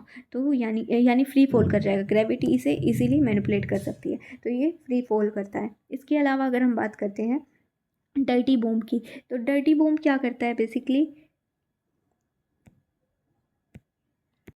या डर्टी बॉम्ब क्या होता है, इसमें हम क्या करते हैं, कन्वेंशनल और जो हमारा न्यूक्लियर है, रेडियो एक्टिव है, वो दोनों जो हैं वो हमारे एलिमेंट जो हैं यूज़ होते हैं यहाँ पर। इसके अलावा वैक्यूम बॉम्ब की अगर हम बात करते हैं तो वैक्यूम बॉम्ब हमारा क्या करता है, जो हमारा मान लो इसमें एरोसोल बॉम्ब भी इसे बोलते हैं, इसमें जो हमारे एरोसोल पार्टिकल है वो रिलीज़ करेगा बॉम्ब ब्लास्ट होकर, और वो जो एरोसोल पार्टिकल हैं वो ब्लास्ट हो जाएंगे। ब्लास्ट होंगे तो क्या होगा, वहाँ पर जो टेम्परेचर, वहाँ पे जो उसकी जो ऑक्सीजन है वो सारी सॉरी वहाँ की जो एयर है वो सारी कैप्चर हो जाएगी, यानी वहाँ पर एक वैक्यूम लाइक सिचुएशन क्रिएट हो जाएगी। तो ये सारी चीज़ें आप याद करोगे। इसके अलावा अगर हम बात कर लेते हैं MQ-9 ड्रोन्स की, यानी ड्रोन्स की नाम बात कर रहे हैं तो हमारे पास 4 नाम आने चाहिए। दैट इज़ हमारा MQ-9 नागास्त्रा, 9 से याद करोगे नागास्त्रा, नागास्त्रा से एस यहाँ पर नागा अस्त्रा, एस से यहाँ पर याद करोगे नागास्त्रा, देन हर्मीज़ याद करोगे। अब देखो और उसके बाद याद करोगे आप FWD-200B, ये 4 याद करोगे। इसमें क्या क्या है, अब जैसे सबसे पहले जो है हमारे पास MQ-9B ड्रोन्स है, इसके 2 वेरिएंट है, स्काई गार्डियन है और सी गार्डियन है। इसका यूज़ करते हैं हम किसके लिए, लॉन्ग एंड्योरेंस है, यानी लंबे टाइम तक काम कर सकता है। ये 2 चीज़ें हमें यहाँ पर याद रखनी है। तीसरी याद रखोगे कि लैंड, सी और एयर तीनों के लिए ये जो है टारगेट्स हिट कर सकता है तीनों जगहों पर। तो ये चीज़ें आप याद करोगे। सर्विलेंस में भी इसका यूज़ होता है, लेकिन स्ट्राइक करने के लिए भी हम इसका यूज़ कर सकते हैं। इसके अलावा अगर हम बात करते हैं नागास्त्रा की, नागास्त्रा की अगर हम बात करते हैं तो ये केमिकल्स ड्रोन की तरह वर्क करता है। केमिकल्स ड्रोन क्या होते हैं, सुसाइड ड्रोन्स होते हैं, यानी कहीं पे जाएंगे और खुद को भी ब्लास्ट कर लेंगे उन्हीं की तरह। तो ये बेसिकली क्या करता है, लोइटरिंग म्यूनिशन है, उसे ही बोलते हैं कि केमिकल्स ड्रोन को ही बोलते हैं फर्स्ट इंडिजीनियस, इसीलिए इसे याद रखेंगे बहुत अच्छे से कि फर्स्ट इंडिजीनियस जो है इस तरीके का ड्रोन है ये हमारा। इसके अलावा GPS इनेबल्ड प्रिसीजन स्ट्राइक करता है, ये GPS के बेस पर वर्क करता है। 2 मीटर तक की इसमें एक्यूरेसी हमें देखने को मिलती है। इसके अलावा केमिकल्स ड्रोन को ये रेफ़र करता है। इसके अलावा अगर हम बात करते हैं, इसको हम रीयूज़ भी कर सकते हैं, यानी एक बार हमने अबॉर्ट किया, फिर रिकवर किया और फिर इसे रीयूज़ भी कर सकते हैं। पैराशूट रिकवरी इसकी हो जाती है। इसके अलावा अगर हम बात करते हैं अब ओके, तो हर्मीज़ की अगर हम बात करते हैं तो इसको हम दृष्टि 10 ड्रोन्स भी बोलते हैं। अब देखो इसका स्ट्रक्चर याद करने की कोशिश करो और इसकी यहाँ पे बना लो आँख, अब याद हो जाएगा। ठीक है। तो अनमैन्ड एरियल व्हीकल है, मीडियम एल्टीट्यूड है, लॉन्ग एंड्योरेंस है। लॉन्ग एंड्योरेंस और किसकी थी हमारी, MQ-9B की, तो ऐसे आप याद करोगे। इसके अलावा अगर हम बात कर लेते हैं FWD-200B की, FWD-200B हमारा जो है first indigenous bomber unmanned aerial vehicle है। तो ये आप याद रखोगे जो भी है, first indigenous unmanned bomber aerial vehicle है। इसके अलावा अगर हम बात करते हैं ये हमारी किस किस में हेल्प करता है, ये हमारी मिसाइल इसके साथ हमने इंटीग्रेट करी हुई, यानी स्ट्राइक कर सकता है, और सर्वेलेंस में ये हमारी हेल्प करता है। तो हमारे पास 4 आए। सबसे इंपॉर्टेंट नागास्त्रा याद रखोगे, नागास्त्रा केमिकल ड्रोन का कॉपी है और ये हमारा फर्स्ट है इंडिया का इस टाइप का। इसके अलावा MQ-9B ड्रोन्स थे, दृष्टि ड्रोन्स थे जिसे हम हरमीज़ भी बोल रहे थे, याद है हमने आँख बनाई थी। हरमीज़ थे, दृष्टि थे, और लॉन्ग एंड्योरेंस थे MQ-9B और हरमीज़ दोनों ही। हरमीज़ के बाद आ जाता है FWD-200B। 200B में क्या था हमारा, जो फर्स्ट बॉम्बर थे ये। अब देखो इसकी शक्ल ही ऐसी है कि कुछ ना कुछ करके मानेगा, तो देख लो। इसके अलावा अगर हम बात कर लेते हैं हमारा सबमरीन शिप्स की, तो यहाँ पर जब हम बात करेंगे अब हम बात कर लेते हैं हमारे सबमरीन और शिप्स की। अब जब हम वाटर वाली बात करते हैं तो हमें याद होना चाहिए कि जब भी हम वाटर की बात करेंगे तो हमारे पास 2-3 चीज़ें जो हैं वो खुलकर आ जाएंगी। दैट इज़ हमारे जो एक तो होते हैं हमारे पास क्या, एयरक्राफ्ट कैरियर। एक होते हैं हमारे पास, यहाँ पे दिख नहीं रहा होगा, ओके। एक होते हैं हमारे पास एयरक्राफ्ट कैरियर, दूसरा होते हैं हमारे पास फ्रीगेट्स, तीसरे होते हैं हमारे पास कॉर्वेट्स, इसके अलावा फोर्थ होते हैं हमारे पास सबमरीन्स। अब जो ये सबमरीन्स होते हैं ये क्या करते हैं, ये वाटर के नीचे चलते हैं। और इसके अलावा हम क्या पढ़ते हैं, एयरक्राफ्ट कैरियर, जैसे कि हमारा INS विक्रांत आपने पढ़ा होगा। ये बेसिकली हमारे नेवल एयर बेसिस की तरह होते हैं। इसके अलावा हमारा क्या था, हमारा INS विक्रमादित्य हमने जो पढ़ा था। इसके अलावा जो फ्रिगेट्स होते हैं ये क्या होते हैं, बेसिकली सर्वे के लिए यूज़ होते हैं, सर्वेलेंस के लिए, कहीं कहीं थोड़ा बहुत जो है ये डिफेंस करने में यानी अटैक करने में भी यूज़ हो जाते हैं। सेम कॉर्वेट्स के लिए होता है ऐसे ही। इसके अलावा अगर हम बात कर लेते हैं अब, तो ऐसे आप समझ के चलोगे कि कहीं पर भी ये टर्म यूज़ हो रही है तो इनका क्या मतलब है। तो अब बात कर लेते हैं सबसे पहले हम किसकी, जो हमारी S4 सबमरीन या शिप है, इसकी अगर हम बात करते हैं तो जो S4 हमारी सबमरीन या शिप है ये क्या है, हमारी nuclear powered ballistic missile submarine है, यानी न्यूक्लियर पावर्ड है। न्यूक्लियर पावर्ड का मतलब क्या है कि वो ज़्यादा देर तक, अब न्यूक्लियर है कुछ ना कुछ एडवांस होगा, यानी ज़्यादा देर तक पानी के नीचे रह सकती है, उसे सांस लेने के लिए बार बार ऊपर नहीं आना पड़ेगा, तो वो नीचे ज़्यादा देर तक रह सकती है। इसके अलावा बैलिस्टिक मिसाइल अब दो तरह की हम मिसाइल पढ़ते हैं, एक होती है हमारी बैलिस्टिक मिसाइल, एक होती है हमारी क्रूज़ मिसाइल। बैलिस्टिक में हमारा क्या होता है कि ये जो मिसाइल हैं ये ग्रेविटी से डायरेक्ट होती हैं, यानी एक बार हमने इन्हें इनिशियल बूस्ट दिया, उसके बाद ग्रेविटी के पाथ के अकॉर्डिंग ये पाथ ट्रैवल करेंगी और कहीं भी जाके पड़ जाएंगी जहाँ पे भी ग्रेविटी डायरेक्ट करेगी। अब ये जो बैलिस्टिक मिसाइल जो हमारी हैं इनकी जो स्पीड होती है ना वो बहुत ज़्यादा होती है, तो स्पीड ज़्यादा होने के कारण ना इन्हें इंटरसेप्ट करना थोड़ा सा मुश्किल हो, ये आगे पढ़ेंगे हम इनका डिफरेंस। वहीं जो क्रूज़ मिसाइल हमारी है, क्रूज़ मिसाइल क्या होती है, ये ऐसी मिसाइल्स हैं जो हमें आगे तक थ्रस्ट देना पड़ता है, यानी ये जेट इंजन से पावर्ड होंगी, यानी ग्रेविटी के पाथ नहीं फॉलो करेंगी ये। तो आप ऐसे याद रखोगे, बालिस्टिक वाली ऐसे जाएगी, बाल यानी बॉल ऐसी सर्कुलर होती है तो ये ऐसे जाएगी, और क्रूज़ मिसाइल ऐसे जाएगी, ठीक है, कुछ कुछ इस तरीके से याद रखोगे। कमिंग टू और news that is about S4, तो ये हमारी जो है ये ऐसी इसमें जो है इंडिया के पास अभी 2 हमारे पास ऐसे मिसाइल हैं, INS अरिहंत है, एक INS अरिघात है, ये दोनों हमारी मिसाइल्स हैं, बैलिस्टिक न्यूक्लियर पावर्ड मिसाइल है। इसके अलावा थर्ड हमने बनाई है अरिधमान S4, जो हम S4 बोल रहे हैं। इसके अलावा INS अरिहंत हमारी फर्स्ट इंडिजिनस न्यूक्लियर सबमरीन थी, ये आप याद रखोगे, मिसाइल सबमरीन, सॉरी, ये हमारी सबमरीन थी।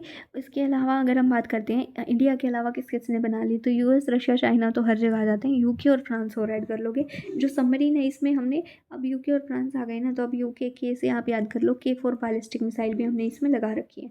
अब बात कर लेते हैं INS किल्तान की।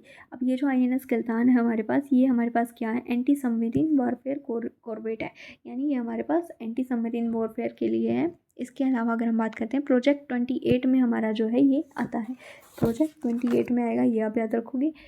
इसके अलावा अगर हम बात करते हैं तो इसके जो अदर शिप्स हैं वो कौन कौन से हैं? INS कमोरता है, INS कदमत है और INS कवरती है। इसके अलावा कमोरता क्लास शिप से इन्हें बोला जाता है क्योंकि इसमें INS कमोरता है, तो आप याद ऐसे रख सकते हो। ठीक है, तो ये तीनों शिप्स इसमें हैं। इसके अलावा अगर हम बात कर लेते हैं, एक हमारा हो जाता है INS कोलकाता। यहाँ पर आप डिफ्रेंशिएट करके चलो क्योंकि यहाँ पे बार बार के आ रहा है ना, तो इसे इसमें मत शामिल कर लेना।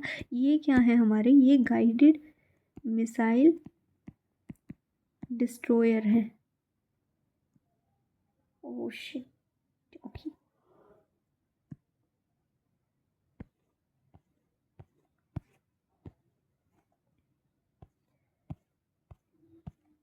ओके, ये हमारे क्या है? गाइडेड मिसाइल डिस्ट्रॉयर है। तो ये आप याद रखोगे कि INS कोलकाता है, ये हमारा प्रोजेक्ट 28 में नहीं आता है। इसके अलावा अगर हम बात करते हैं अभय की, अभय क्या है हमारा? ये वॉरफेयर शैलो वाटरक्राफ्ट कॉर्वेट है, ये भी हमारा कॉर्वेट है, एंटी सबमरीन ऑपरेशंस के लिए इसी की तरह। इसके अलावा लो इंटेंसिटी मैरीटाइम ऑपरेशंस के लिए हम इसका यूज़ करते हैं, माइन लेइंग एक्टिविटीज़ के लिए यानी माइंस को ढूंढने के लिए इसका यूज़ किया जाता है। शैलो वाटर में ये यूज़ होता है, ये आप याद रखोगे। अब न्यूक्लियर वॉरशिप्स हम कर चुके हैं यहाँ पर कि हमारे जो न्यूक्लियर वॉरशिप्स थे वो हमारे 4 कैटेगरी में आते हैं। दैट इज़ हमारे डिस्ट्रॉयर, सबमरीन नहीं सॉरी डिस्ट्रॉयर। दूसरा हमारा हो जाता है न्यूक्लियर वॉरशिप्स की कैटेगरी फ्रिगेट, और तीसरा हमारा हो जाता है कॉर्वेट, और चौथा हमारा हो जाता है एयरक्राफ्ट कैरियर। फ्रिगेट की अगर हम बात करें तो यहाँ पर हमारे एग्जाम्पल होते हैं शिवालिक, INS शिवालिक, INS तलवार या INS ब्रह्मपुत्रा। तो ये चीज़ें आप याद रखोगे। इसके अलावा एक्चुअली जो ये फ्रिगेट्स होते हैं ये हमारे फास्टर होते हैं डिस्ट्रॉयर से, तो ये आप याद रखोगे कि वैसे तो छोटे हैं डिस्ट्रॉयर से लेकिन फास्टर हैं। वो कहते हैं छोटा है बट तेज है, तो ये स्मॉलर हैं, फ्रिगेट स्मॉल हैं लेकिन फास्टर हैं डिस्ट्रॉयर से। ठीक है, अब हम बात कर लेते हैं किसकी, बोलो किसकी करें? ड्यूज की ही कर लेते हैं, सॉरी अच्छा ही रह गया। हेलीकॉप्टर, एयरक्राफ्ट हेलीकॉप्टर की अगर हम बात करते हैं तो दो हमारे पास आ जाते हैं, LCA तेजस है और LHCH है, that is light combat helicopter है। अब जो ये LCA तेजस है ये हमारा इंडिजिनस है, ये आप याद रखोगे। इसके अलावा वेरिएंट है ये LCA Mark 1 का। इसके अलावा आप याद क्या रखोगे? इसके अलावा ठीक है, इतना बहुत I guess. Single seat multi role है, यानी अलग अलग रोल्स के लिए यूज़ होता है। ये भी हमारा first indigenous multi role combat helicopter है, ये आप याद रखोगे। कॉम्बैट हेलीकॉप्टर है, मल्टी रोल है। इसके अलावा इसे भी हाल ने बनाया, इसे भी हाल ने बनाया, इसके अलावा हाल ने बनाया। इसके अलावा अगर हम बात करते हैं, ये एयर टू ग्राउंड और एयर टू एयर दोनों मिसाइल्स जो हैं वो लॉन्च कर सकता है। स्टेल्थ कैरेक्टरिस्टिक, स्टेल्थ क्या होता है कि जो हमारे जो जितने भी ये डिफेंस के जो इक्विपमेंट्स जैसे ये होते हैं वॉरशिप्स या जो हेलीकॉप्टर्स वगैरह हैं, तो इनके ऊपर कुछ ऐसे टेक्निक्स यूज़ किए जाते हैं ताकि ये रडार की रेंज से बच सकें। यानी स्टेल्थ का मतलब होता है कहीं ना कहीं चोरी, यानी चोर चुप के जा सके। कैसे? अब अगर मान लो हमने कुछ ऐसी शेप इसे दे दी ताकि ये रडार के सिग्नल को रिफ्लेक्ट कर दे, या फिर हमने कुछ ऐसा सब्सटेंस यूज़ किया जो रडार की जो रेस है उन्हें एब्जॉर्ब कर ले, तो उस तरीके से हम इससे इन्हें रडार से बचा सकते हैं। हाई एल्टीट्यूड टेरेन पे हम इसका यूज़ करते हैं, तो ये आप याद रखोगे। इसके अलावा अगर हम बात कर लेते हैं तो कैसे याद करना है, लाइट कॉम्बैट है, अब नाम में ही कॉम्बैट ओके, तो हम कैसे याद करेंगे कि लाइट कॉम्बैट हेलीकॉप्टर लाइट है यानी हाई एल्टीट्यूड पे हम इसका यूज़ कर रहे हैं। और इसके अलावा जो है स्टेल्थ कैरेक्टरिस्टिक है, याद कर लेना यार, जैसे भी हो हर एक चीज़ की ट्रिक्स थोड़ा ही होती हैं। ट्रिक्स तो खैर किसी भी नहीं है, सब तुक्के ही लगा रहे हैं। Coming to our next news that is about ड्यूज। ड्यूज जो है हमारे क्या होते हैं? डायरेक्टेड एनर्जी वेपन्स होते हैं। डायरेक्टेड से हमें पता लगेगा कि इसमें हम किसका यूज़ करते हैं।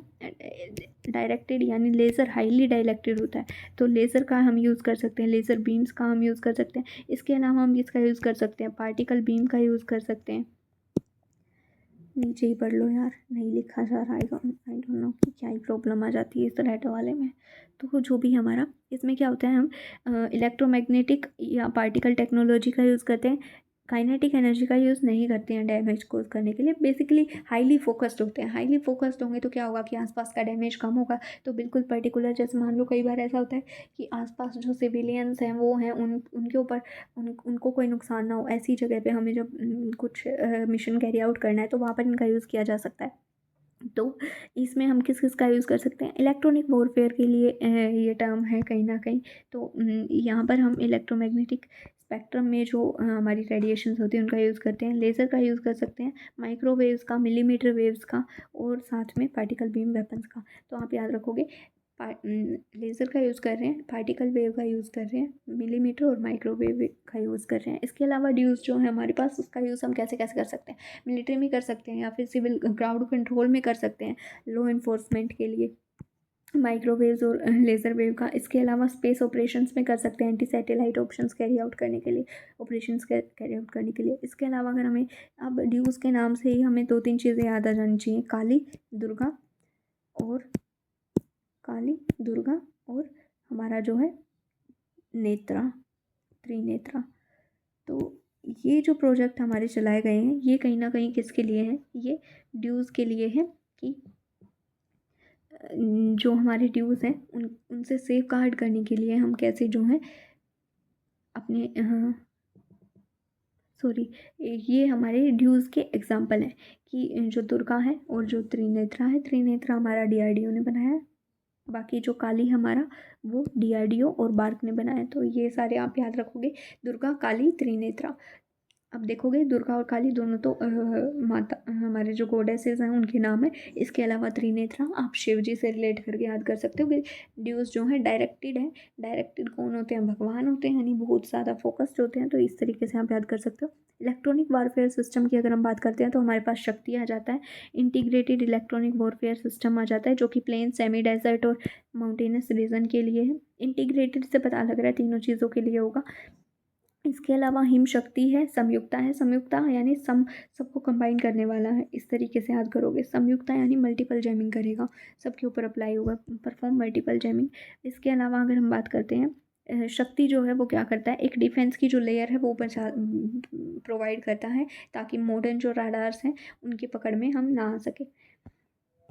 Coming to defence systems, other air defence systems. अब अगर एयर डिफेंस सिस्टम की अगर हम बात कर ही रहे हैं तो हम बात कर लेते हैं सबसे पहले आयरन डोम की। आयरन डोम हमारा किसका है, इजराइल का है। इसके अलावा अगर हम बात कर लेते हैं पैट्रियोट की, पैट्रियोट हमारा किसका है, USA का है। इसके अलावा अगर हम बात कर लेते हैं किसकी, पैट्रियोट हो गया, आयरन डोम हो गया, और तो आई गेस और कोई नहीं था, एक थर्ड था, या थर्ड आप बताओगे किसका है। If you find this video and you watch this video तो एक तो वो चीज़ें आप भी बताओ, तो थर्ड बताओगे किसका है। बात कर लेते हैं very short range air defence system की, विशोरज, मैं तो ये बोलती हूँ। अब ये man portable air defence system है। इसके अलावा ये लो एल्टीट्यूड एरियल थ्रेट्स के लिए है, ये आप याद रखोगे। डुअल थ्रस्ट सॉलिड मोटर है इसमें, ये आप याद रखोगे। तो हमें क्या क्या आ जाना चाहिए कि एयर डिफेंस सिस्टम है, नाम में ही पता लग रहा है, और ये लो एल्टीट्यूड के लिए है और हमारा जो है मैन पोर्टेबल है। इसके अलावा अगर हम बात करते हैं आकाश तीर सिस्टम की, तो ये हमारा एयर डिफेंस कंट्रोल और रिपोर्टिंग सिस्टम है, बेल ने इसे डेवलप किया है, यहाँ पे याद रखोगे। सी डोम डिफेंस सिस्टम है, ये हमारा नेवल वर्जन है आयरन डोम का। आयरन डोम किसका था, इजराइल का था। पैट्रियट USA का था। थर्ड आप बताओ किसका था, आयरन डोम ये हमारा मिसाइल डिफेंस सिस्टम है जो कि इजराइल का है। बस इतना ही याद करना हमारे लिए। Coming to our next news that is about India's ballistic missile defence programme. अब जब इंडिया का जो बैलिस्टिक मिसाइल डिफेंस प्रोग्राम है, इससे मुझे एक और चीज़ याद आ रही है, इंटीग्रेटेड मिसाइल डेवलपमेंट प्रोग्राम। अब यहाँ पर हमारे पास क्या थी, 5 जो हमने है मिसाइल यहाँ पर बनाई हैं। एक हमारी आ जाती है नाग, आ जाती है, एक हमारी आ जाती है नाग के बाद आ जाती है हमारी दैट इज़ पृथ्वी, पृथ्वी के बाद आ जाती है हमारी अग्नि, पृथ्वी, अग्नि, नाग, और बताओ क्या थी, पृथ्वी, अग्नि, नाग, आई डोंट नो कौन सी थी। Okay so let me see once. सो या त्रिशूल थी और आकाश थी। तो जो पृथ्वी अग्नि है, अग्नि का हमारा 5th वेरिएंट आ चुका है, हमें पता है 4th भी था इससे पहले। दोनों क्या थी, इंटरकॉन्टिनेंटल बैलिस्टिक मिसाइल थी, ये आप याद रखोगे। दोनों 4th और 5th दोनों वेरिएंट क्या थे इसके, इंटरकॉन्टिनेंटल बैलिस्टिक मिसाइल थी। 5th जो है वो 5000 किलोमीटर तक की रेंज के साथ आई है हमारे पास। इसके अलावा अगर हम बात कर लेते हैं, सॉरी हाँ फिफ्थ इतनी रेंज थी इसकी, और सिक्स्थ अभी इसका डेवलप किया जा रहा है, फोर्थ नहीं। फिफ्थ और सिक्स्थ जो है वो इंटरकॉन्टिनेंटल बैलिस्टिक मिसाइल है, ये आप याद रखोगे। इसके अलावा अगर हम बात कर लेते हैं, हमारी जो त्रिशूल है, त्रिशूल क्या है, हमारी सरफेस टू एयर है। अब त्रिशूल देखो हमेशा कैसे फेंका जाता है, नीचे से ऊपर, तो सरफेस टू एयर है, शॉर्ट रेंज है, ज़्यादा दूर नहीं फेंक पाओगे। आकाश की अगर हम बात कर लेते हैं तो ये भी हमारी सरफेस टू एयर है। अब लेकिन आकाश जो है वो मीडियम रेंज है, तो ये आप याद रखोगे कि त्रिशूल क्योंकि हाथ से फेंक रहे हैं, ऐसे याद रखो, तो शॉर्ट रेंज जाएगा, आकाश मीडियम रेंज हो जाएगा। नाग की अगर हम बात करते हैं तो यहीं पर हमें याद आ जानी चाहिए हेलिना। हेलिना नाम से पता लग रहा है हेलीकॉप्टर, हेलीकॉप्टर वर्जन जो है नाग का वो हमारा क्या है, हेलिना। अब ये जो नाग है हमारे पास, ये है हमारी थर्ड जनरेशन की fire and forget anti tank missile. Third generation की हमारे पास fire and forget anti tank missile. तो इस तरीके से याद करोगे, नाग हो गया, पृथ्वी हमारी शॉर्ट रेंज है, सरफेस टू सरफेस है, ये आप याद रखोगे। तो इस तरीके से हमें करना है। और ये जो इंटीग्रेटेड मिसाइल डेवलपमेंट प्रोग्राम है, ये हमारा 1983 में लेकर आए थे, तो ये आप याद रखोगे। Coming to India's ballistic missile defence programme. अब इसकी अगर हम बात करते हैं तो ये जो हमारा है, ये फेज़ 1 और फेज़ 2 में डिवाइडेड है, ये डिवाइड है फेज़ 1 फेज़ 2। फेज़ 2 के अगेन AD1 और एयर डिफेंस 1 और एयर डिफेंस 2 करके, इसी में है ना, हाँ, एयर डिफेंस 2 करके इसके पार्ट हो जाते हैं। तो इस तरीके से आप याद करोगे। अब हम पढ़ लेते हैं इसका पार्टीशन कैसे कैसे है, यार चल नहीं रहा पेन, माफ़ करो मुझे, चलो जो भी ठीक है। तो DRDO ने इसे बनाया है। अब इसमें क्या है हमारा, एक बार इसे थोड़ा उल्टा पढ़ना शुरू करो तब समझ आएगा। तो फेज़ 1 है, फेज़ 1 में हमने 3 बनाई, Prithvi air defence, Ashwin air defence और स्वॉर्डफिश राडार। स्वॉर्डफिश राडार क्या है, हमारा लॉन्ग रेंज ट्रैकिंग राडार है। इसके अलावा अगर हम बात करते हैं, ये डिप्लॉय भी हो चुका है। अब हम बात करते हैं फेज़ 2 की। इसमें एयर डिफेंस 1 है, जिसमें लॉन्ग रेंज है, लो एक्सो एटमोस्फेरिक भी और एंडो एटमोस्फेरिक इंटरसेप्शन भी, दोनों है इसमें। बेसिकली क्या है, जो हमारी मिसाइल्स एटमॉस्फेयर के बाहर से जाएंगी, एक्सो एटमॉस्फेयर से जाएंगी, और जो हमारी एटमॉस्फेयर के अंदर से जाएंगी, दोनों के लिए ये है। एयर डिफेंस 2 जो हमारा है, ये इंटरमीडिएट रेंज की जो बैलिस्टिक मिसाइल है उनके लिए ये है, यानी 3000 से 5500 की जो किलोमीटर की जो रेंज में जो हमारी बैलिस्टिक मिसाइल होंगी उन्हें टारगेट करने के लिए है। अब हम बात कर लेते हैं, अगर हम बात करें बैलिस्टिक मिसाइल डिफेंस सिस्टम की, तो हमारे जो ओके सो मैंने ये बता दिए वहाँ पर एयर डिफेंस सिस्टम में, ये बैलिस्टिक मिसाइल डिफेंस सिस्टम है, I guess, wait a minute. तो मैंने जो ये वहाँ पर बताया एयर डिफेंस सिस्टम में, ये हमें किससे प्रोटेक्ट करते हैं, बैलिस्टिक मिसाइल, यानी बैलिस्टिक मिसाइल से हमें प्रोटेक्ट करते हैं। एयर डिफेंस सिस्टम है ये। USA, अब यहीं पर आ गया, आप क्या ही करोगे। USA थर्ड कहाँ है, थर्ड USA का है, आयरन डोम इजराइल का है, पैट्रियट USA का है, और हमारा जो S-400 है, हमने ये S-400 मिसाइल लेने का प्लान भी किया था, याद होगा आपको, इसको लेकर बवाल हुआ था, US ने सैंक्शन लगाने की बात की थी, या लगाए भी थे पता नहीं, बात ही की थी शायद। रशिया का है ये हमारा। इसके अलावा अगर हम बात करते हैं तो फेज़ 2 एयर डिफेंस है, ये एंडो एटमोस्फेरिक मिसाइल्स, इसका जो पार्ट था हमने जो भी पढ़ा वो इंडिजीनियसली डेवलप्ड किया जा चुका है। 2 stage solid propelled ground launched missile system. अब ये 2 स्टेज सॉलिड प्रोपेल्ड सिस्टम है, यानी 2 स्टेज का जो इसमें हमने सॉलिड फ्यूल यूज़ किया है, 2 स्टेजेस हैं इसमें, सॉलिड फ्यूल हमने यूज़ किया है, ये आप याद रखोगे। एरियल अटैक से बचने के लिए होता है बैलिस्टिक मिसाइल डिफेंस सिस्टम हमारा, जैसे कि ड्रोन्स, फाइटर जेट जो भी अटैक करते हैं, तो ये सारी चीज़ें आपको याद होनी चाहिए यहाँ पे। इसके अलावा कुछ नहीं करना, आगे चलते हैं। कमिंग टू आर 3-4 टॉपिक रह गए यार, करो करो करो।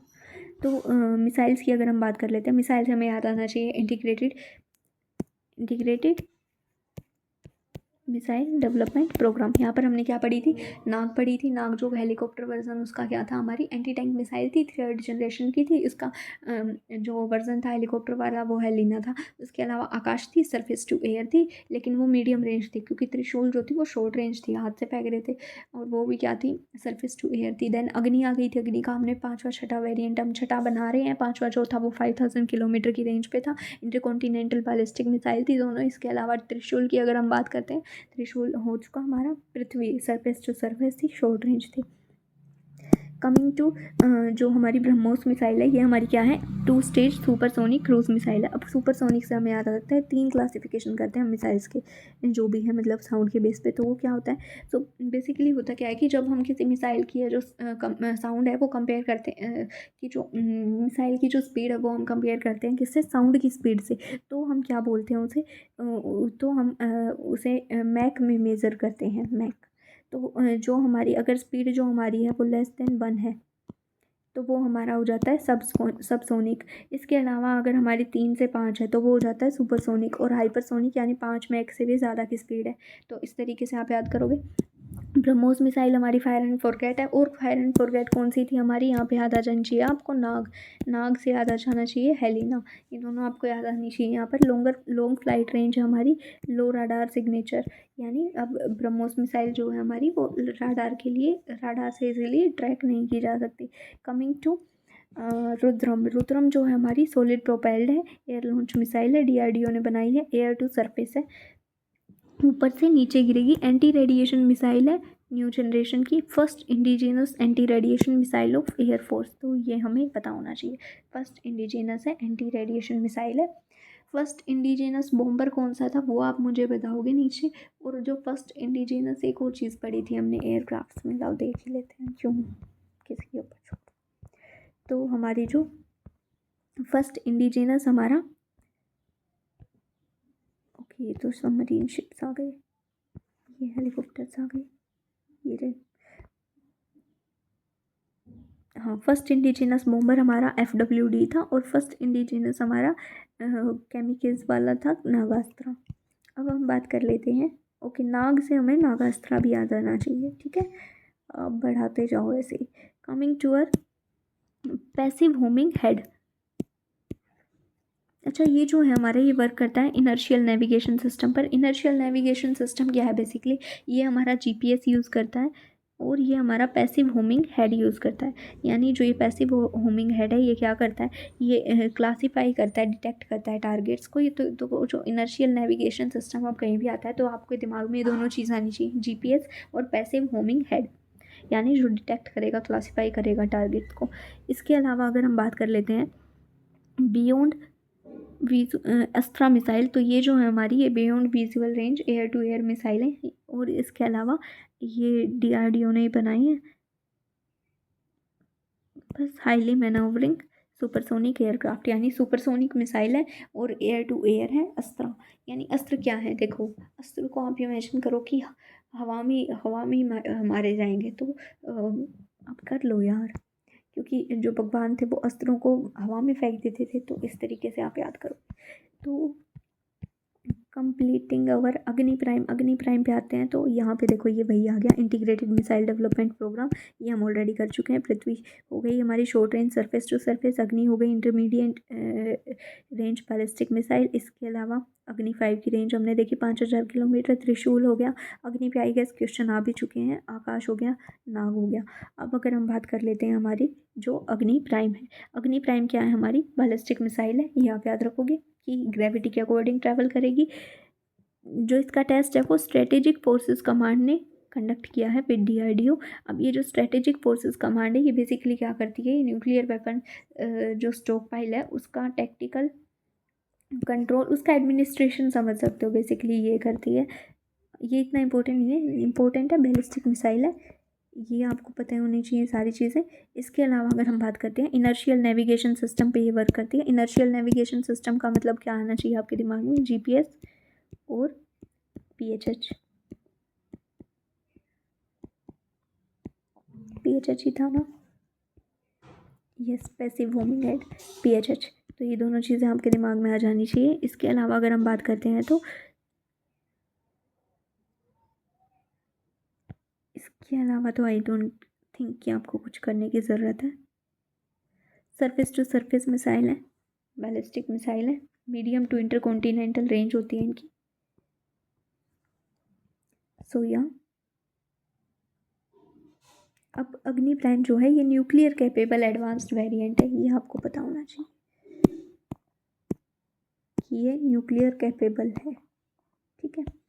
कमिंग टू अर बैलिस्टिक विसेस क्रूज मिसाइल। अब देखो ये ऐसे थी, बैलिस्टिक ऊपर से जा रही है, क्रूज नीचे से जा रही है। तो बैलिस्टिक और क्रूज़ में डिफरेंशिएट करें तो क्या होते हैं? अब देखो, क्रूज़ मिसाइल जो है उसकी हमने 3 सब डिविजन्स बना दिए हैं, राइट। सो या क्रूज़ मिसाइल की मैंने बताया था ये जेट इंजन से चलेगी, यानी लास्ट तक पावर करना पड़ेगा। बैलिस्टिक मिसाइल किससे चलेगी? ग्रेविटी से, इनिशियल बूस्ट देकर छोड़ दो। उसके अलावा बैलिस्टिक मिसाइल जो है वो शॉर्ट रेंज से या फिर इंटरकॉन्टिनेंटल बैलिस्टिक मिसाइल तक होती हैं। जबकि जो हमारी क्रूज़ मिसाइल है उनकी अगर हम सब टाइप की बात करें, सुपरसोनिक होगी, हाइपरसोनिक होगी और सबसोनिक होगी। जैसे आपने सुना भी होगा ना, हाइपरसोनिक क्रूज़ मिसाइल्स बना रहे हैं हम। इसके अलावा अगर हम बात करते हैं क्रूज़ मिसाइल, ये लो एल्टीट्यूड पे जा रही है, देख लो यहाँ पे हाइट। इसके अलावा अगर हम बात करते हैं बैलिस्टिक मिसाइल, ये बैलिस्टिक ट्रैजेक्टरी फॉलो करती हैं। कमिंग टू क्रूज़ मिसाइल, ये हमारी शॉर्ट रेंजेस होती हैं, जबकि जो हमारी बैलिस्टिक मिसाइल है वो लॉन्गर रेंज होती हैं। जैसे हमने देखा इंटरकॉन्टिनेंटल भी जा रही हैं। इसके अलावा अगर हम बात करते हैं, ये स्मॉलर बोर हेड्स कैरी करती हैं जो हमारी क्रूज़ मिसाइल है। बैलिस्टिक मिसाइल हमारी लार्जर पेलोड्स कैरी करती हैं। इसके अलावा जो क्रूज़ मिसाइल है उसका एग्जाम्पल ब्रह्मोस, हमें भी पता है पृथ्वी और अग्नि हमारी क्या है, बैलिस्टिक मिसाइल है। क्रूज़ जो है उन्हें डिटेक्ट करना हार्ड होता है लेकिन इंटरसेप्ट करना ईजी हो जाता है। डिटेक्ट करना हार्ड क्यों होता है क्रूज़ मिसाइल को? क्योंकि और जबकि जो बैलिस्टिक मिसाइल है उसे डिटेक्ट करना आसान होता है लेकिन इंटरसेप्ट करना मुश्किल हो जाता है। अब देखो, बैलिस्टिक मिसाइल कहाँ से जा रही है? ऊपर से जा रही है, तो उसे डिटेक्ट करना आसान है लेकिन इंटरसेप्ट मुश्किल क्यों हो जाता है? क्योंकि उसकी जो स्पीड है वो क्या है, बहुत ज़्यादा है। उसकी स्पीड की वजह से हम उसे इंटरसेप्ट नहीं कर पाते, यानी बीच में रोक नहीं सकते। लेकिन डिटेक्ट हम कर सकते हैं। जबकि जो क्रूज़ मिसाइल है उसे हम डिटेक्ट करना हार्ड हो जाता है, क्योंकि वो, लेकिन उन्हें हम इंटरसेप्ट इजीली कर सकते हैं। तो ये चीज़ें आप याद रखोगे। अब इसका जो सबसे कंफ्यूजिंग वाला डिफरेंस है यार, ये यही है। इसे देख लेना, मुझे पता नहीं, ठीक है, इसे देख लेना कि बैलिस्टिक जो है वो ईजियर टू डिटेक्ट है, हार्डर टू इंटरसेप्ट। बैलिस्टिक, इसके साथ आप याद ही रखोगे कि बैलिस्टिक जब भी आएगा तो easier to detect, harder to intercept. So yeah, let's go through a complete revision.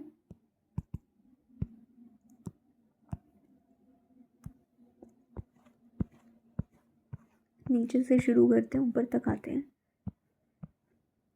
Coming to our first news, that is smart system था, टोरपेडो सिस्टम था। Smart assisted missile assisted release था torpedo का। Canister base था, parachute base था। अबेद की अगर हम बात करते हैं, बुलेट प्रूफ जैकेट बना रहे थे, बोरोन कार्बाइड से बना रहे थे। इसके अलावा कार्बन पॉलीमर हमने यहाँ पे रिवाइज किया था। कार्बन फाइबर हमारे रिसाइकल हो सकते थे। इसके अलावा टेम्परेचर टॉलरेंट थे। गौरव की अगर हम बात करते हैं तो ग्लाइड होने वाला ये बॉम्ब है, glide long range glide bomb है हमारा। तो बेसिकली ये जो ग्लाइड बॉम्ब है हमारा, ये 2 सिस्टम पर वर्क करता है, इंडियन नेविगेशन सिस्टम पर भी और जीपीएस डाटा कलेक्ट करता है। इमारत नहीं बनाया था। Zorawar tank high altitude light tank थे, क्योंकि जोर लगा के हमेशा ऊपर जाना है। CBEX-2 की अगर हम बात करते हैं तो ये हमारे जो थे, ये मोर पोटेंशियल थे, लेकिन ये जो थे नॉन न्यूक्लियर एक्सप्लोजिव थे। और अगर हम बात करते हैं ट्राइनाइट्रोटोलुइन, ये भी हमारा एक्सप्लोजिव था। SITPEX-1 की अगर हम बात करते हैं तो ये हमारे टेम्परेचर और हाई टेम्परेचर प्रेशर क्रिएट कर रहे थे। वहीं जो CMAX-4 है, इसे स्टोर करना आसान था। तो आप देखोगे कि जो CMAX-4 है उसे स्टोर करना आसान है। यहीं पर हमने डर्टी बॉम्ब पढ़ा, डम बॉम्ब पढ़ा। डम बॉम्ब क्या था? फ्री फॉल कर रहा था। डर्टी बॉम्ब क्या था? अनगाइडेड होता है बेसिकली डम बॉम्ब, तो फ्री फॉल करता है। इसके अलावा डर्टी बॉम्ब जो है हमारा, वो क्या करता है? डर्टी बॉम्ब हमारा कन्वेंशनल और रेडियो एक्टिव मटेरियल को मिलाकर बनाया गया था, इसीलिए वो डर्टी हो जा रहा था। पुराने और नए का मिक्सचर, कुछ नहीं पता उसे क्या करना है। वैक्यूम बॉम्ब एरोसोल बॉम्ब थे, यानी एरोसोल रिलीज़ करेंगे और वो वहाँ पर वैक्यूम क्रिएट कर देंगे, जिसकी वजह से जो है वहाँ पर नुकसान होगा। इसके अलावा ड्रोन्स की अगर हम बात करें तो 4 ड्रोन्स हमारे दिमाग में आएंगे, MQ-9B, नागास्त्रा, देन हर्मीज, और उसके बाद आ जाता है FWD-200B। FWD-200B फर्स्ट हमारा इंडिजिनस बॉम्बर था और ये हमारा मिसाइल लाइक वेपन भी कर रहा था, सर्वेलेंस भी कर रहा था और स्ट्राइक भी कर रहा था। हर्मीज हमने उसकी आँख बना दी थी, यानी उसे दृष्टि भी बोल रहे थे। और यहाँ पर भी हमारे मीडियम एल्टीट्यूड लॉन्ग एंड्योरेंस थे। लॉन्ग एंड्योरेंस से आता है MQ-9B ड्रोन्स, और उन्हें हमारे सी गार्डियन और स्काई गार्डियन, उसके 2 वेरिएंट थे। नागास्त्रा हमारा केमिकेल्स की कॉपी था, फर्स्ट इंडिजिनस लॉइटरिंग म्यूनिशन था। और ये जो है अबॉर्ट, रिकवर और रीयूज़ किए जा सकते थे। पैराशूट रिकवरी होती थी इनकी, 2 मीटर तक की एक्यूरेसी इनमें थी। GPS बेस्ड थे। कमिंग टू आर अभय की अगर हम बात करते हैं तो एंटी सबमरीन ऑपरेशन था, लो इंटेंसिटी मैरीटाइम ऑपरेशन में इसका यूज़ किया जा रहा था। कॉर्वेट था हमारा, शैलो वाटर में वर्क कर रहा था। अब हम वॉरशिप की बात कर रहे हैं तो हमारे पास 4 तरीके के आ गए थे, डिस्ट्रॉयर, कॉर्वेट, फ्रिगेट और हमारा जो था फ्रिगेट, कॉर्वेट, डिस्ट्रॉयर और एयरक्राफ्ट कैरियर। एयरक्राफ्ट कैरियर के एग्जांपल हमने देखे INS विक्रांत, INS विक्रमादित्य। और डिस्ट्रॉयर की अगर हम बात करते हैं तो गाइडेड मिसाइल डिस्ट्रॉयर जो हमारा था INS कोलकाता। और अगर हम बात करते हैं फ्रिगेट्स की तो हमारे आ जाते थे INS Shivalik, INS Brahmaputra, INS तलवार। और अगर हम बात कर लेते हैं हमारे फ्रिगेट्स की, ये हमारे डिस्ट्रॉयर से स्मॉल थे लेकिन उनसे ज़्यादा हमारे जो हैं फास्टर थे। और ये जो फ्रिगेट्स और कॉर्वेट्स हैं ये हमारे क्या कर रहे थे, ये बेसिकली सर्वेलेंस पर्पस में यूज़ हो रहे थे, स्ट्राइक करने के लिए यूज़ हो रहे थे। INS किल्तान की अगर हम बात करते हैं, कोमोर्ता क्लास से ये बिलोंग करता है। कोमोर्ता क्लास शिप में हमारा प्रोजेक्ट 28 आता है। प्रोजेक्ट 28 में हमारे और भी शिप्स हैं, जैसे INS Kavaratti, INS Kadmat, INS Kamorta.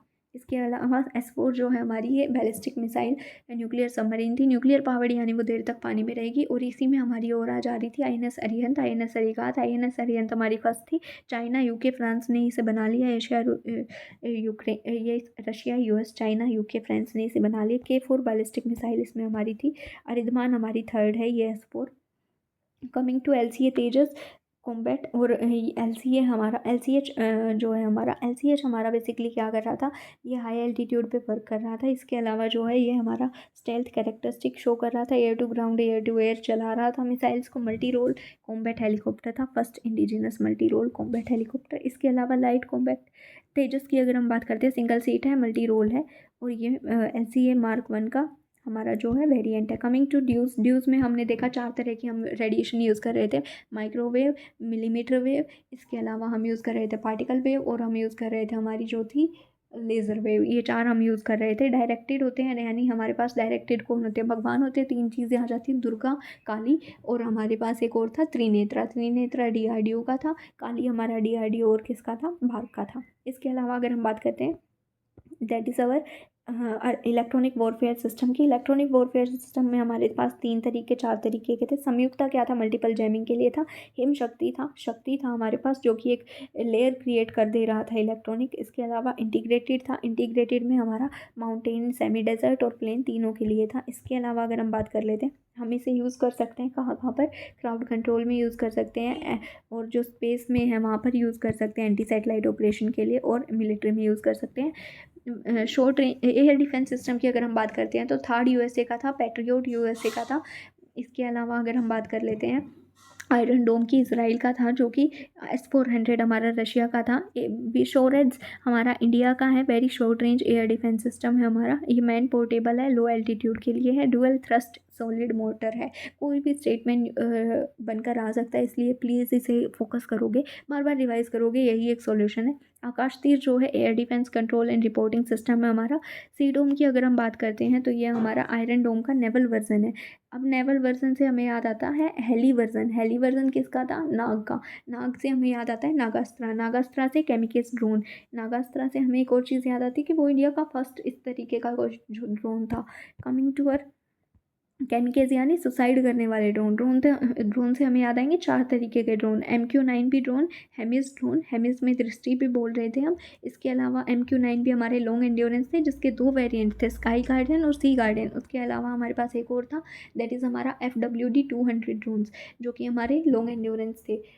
Coming to our India's ballistic missile defence programme. अब इसे हमने डिवाइड किया था फेज़ 1 और फेज़ 2 में। फेज़ 2 को अगेन हमने डिवाइड किया था एयर डिफेंस 1 और एयर डिफेंस 2 में। एयर डिफेंस 1 जो है वहाँ पर हमने पढ़ा था, फेज़ 1 में हमने पढ़ा था पृथ्वी, अश्विन और हमारा स्वॉर्ड फिश राडार। इसके अलावा हमने पढ़ा था फेज़ 2 में हमारे लॉन्ग में, फेज़ 1 में हमारा आ जा रहा था लो एक्सो एटमॉस्फेरिक और endo atmospheric.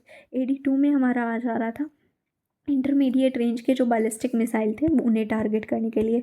Ballistic missile defence system हम ऑलरेडी डिस्कस कर चुके हैं। थर्ड USA का, आयरन डोम का इसराइल, आयरन डोम इसराइल का, पैट्रियोट USA का, S-400 हमारा रशिया का।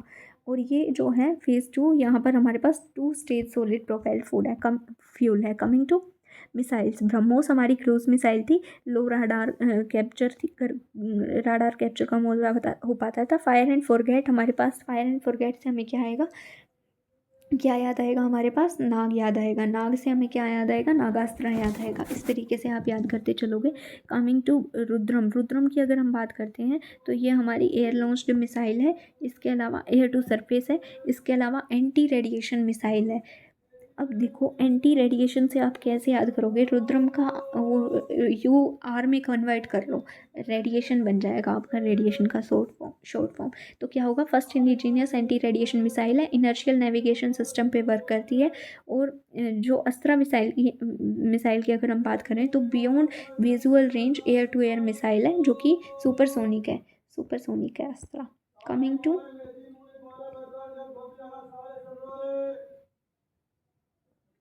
अब ये जो INS है ये आप याद रखोगे, अग्नि प्राइम में भी यूज़ हो रहा है। अग्नि प्राइम क्या थी? न्यूक्लियर कैपेबल थी, ये आप याद रखोगे। बैलिस्टिक मिसाइल हम ऑलरेडी डिस्कस कर चुके हैं। इसके बाद अगर हम बात कर लेते हैं बैलिस्टिक और क्रूज मिसाइल की। बैलिस्टिक से हमें क्या याद आना चाहिए कि ये हार्ड टू इंटरसेप्ट है लेकिन ईजी टू डिटेक्ट है। अब देखो, यस, बस ऐसे याद करोगे और कंप्लीट हो जाएगा। इतना सारा हमारा हो गया, 8 और 9th हो गया है। Coming to uh 7th। Okay, so पहले इसे सेव कर लेते हैं, इसे कर देते हैं।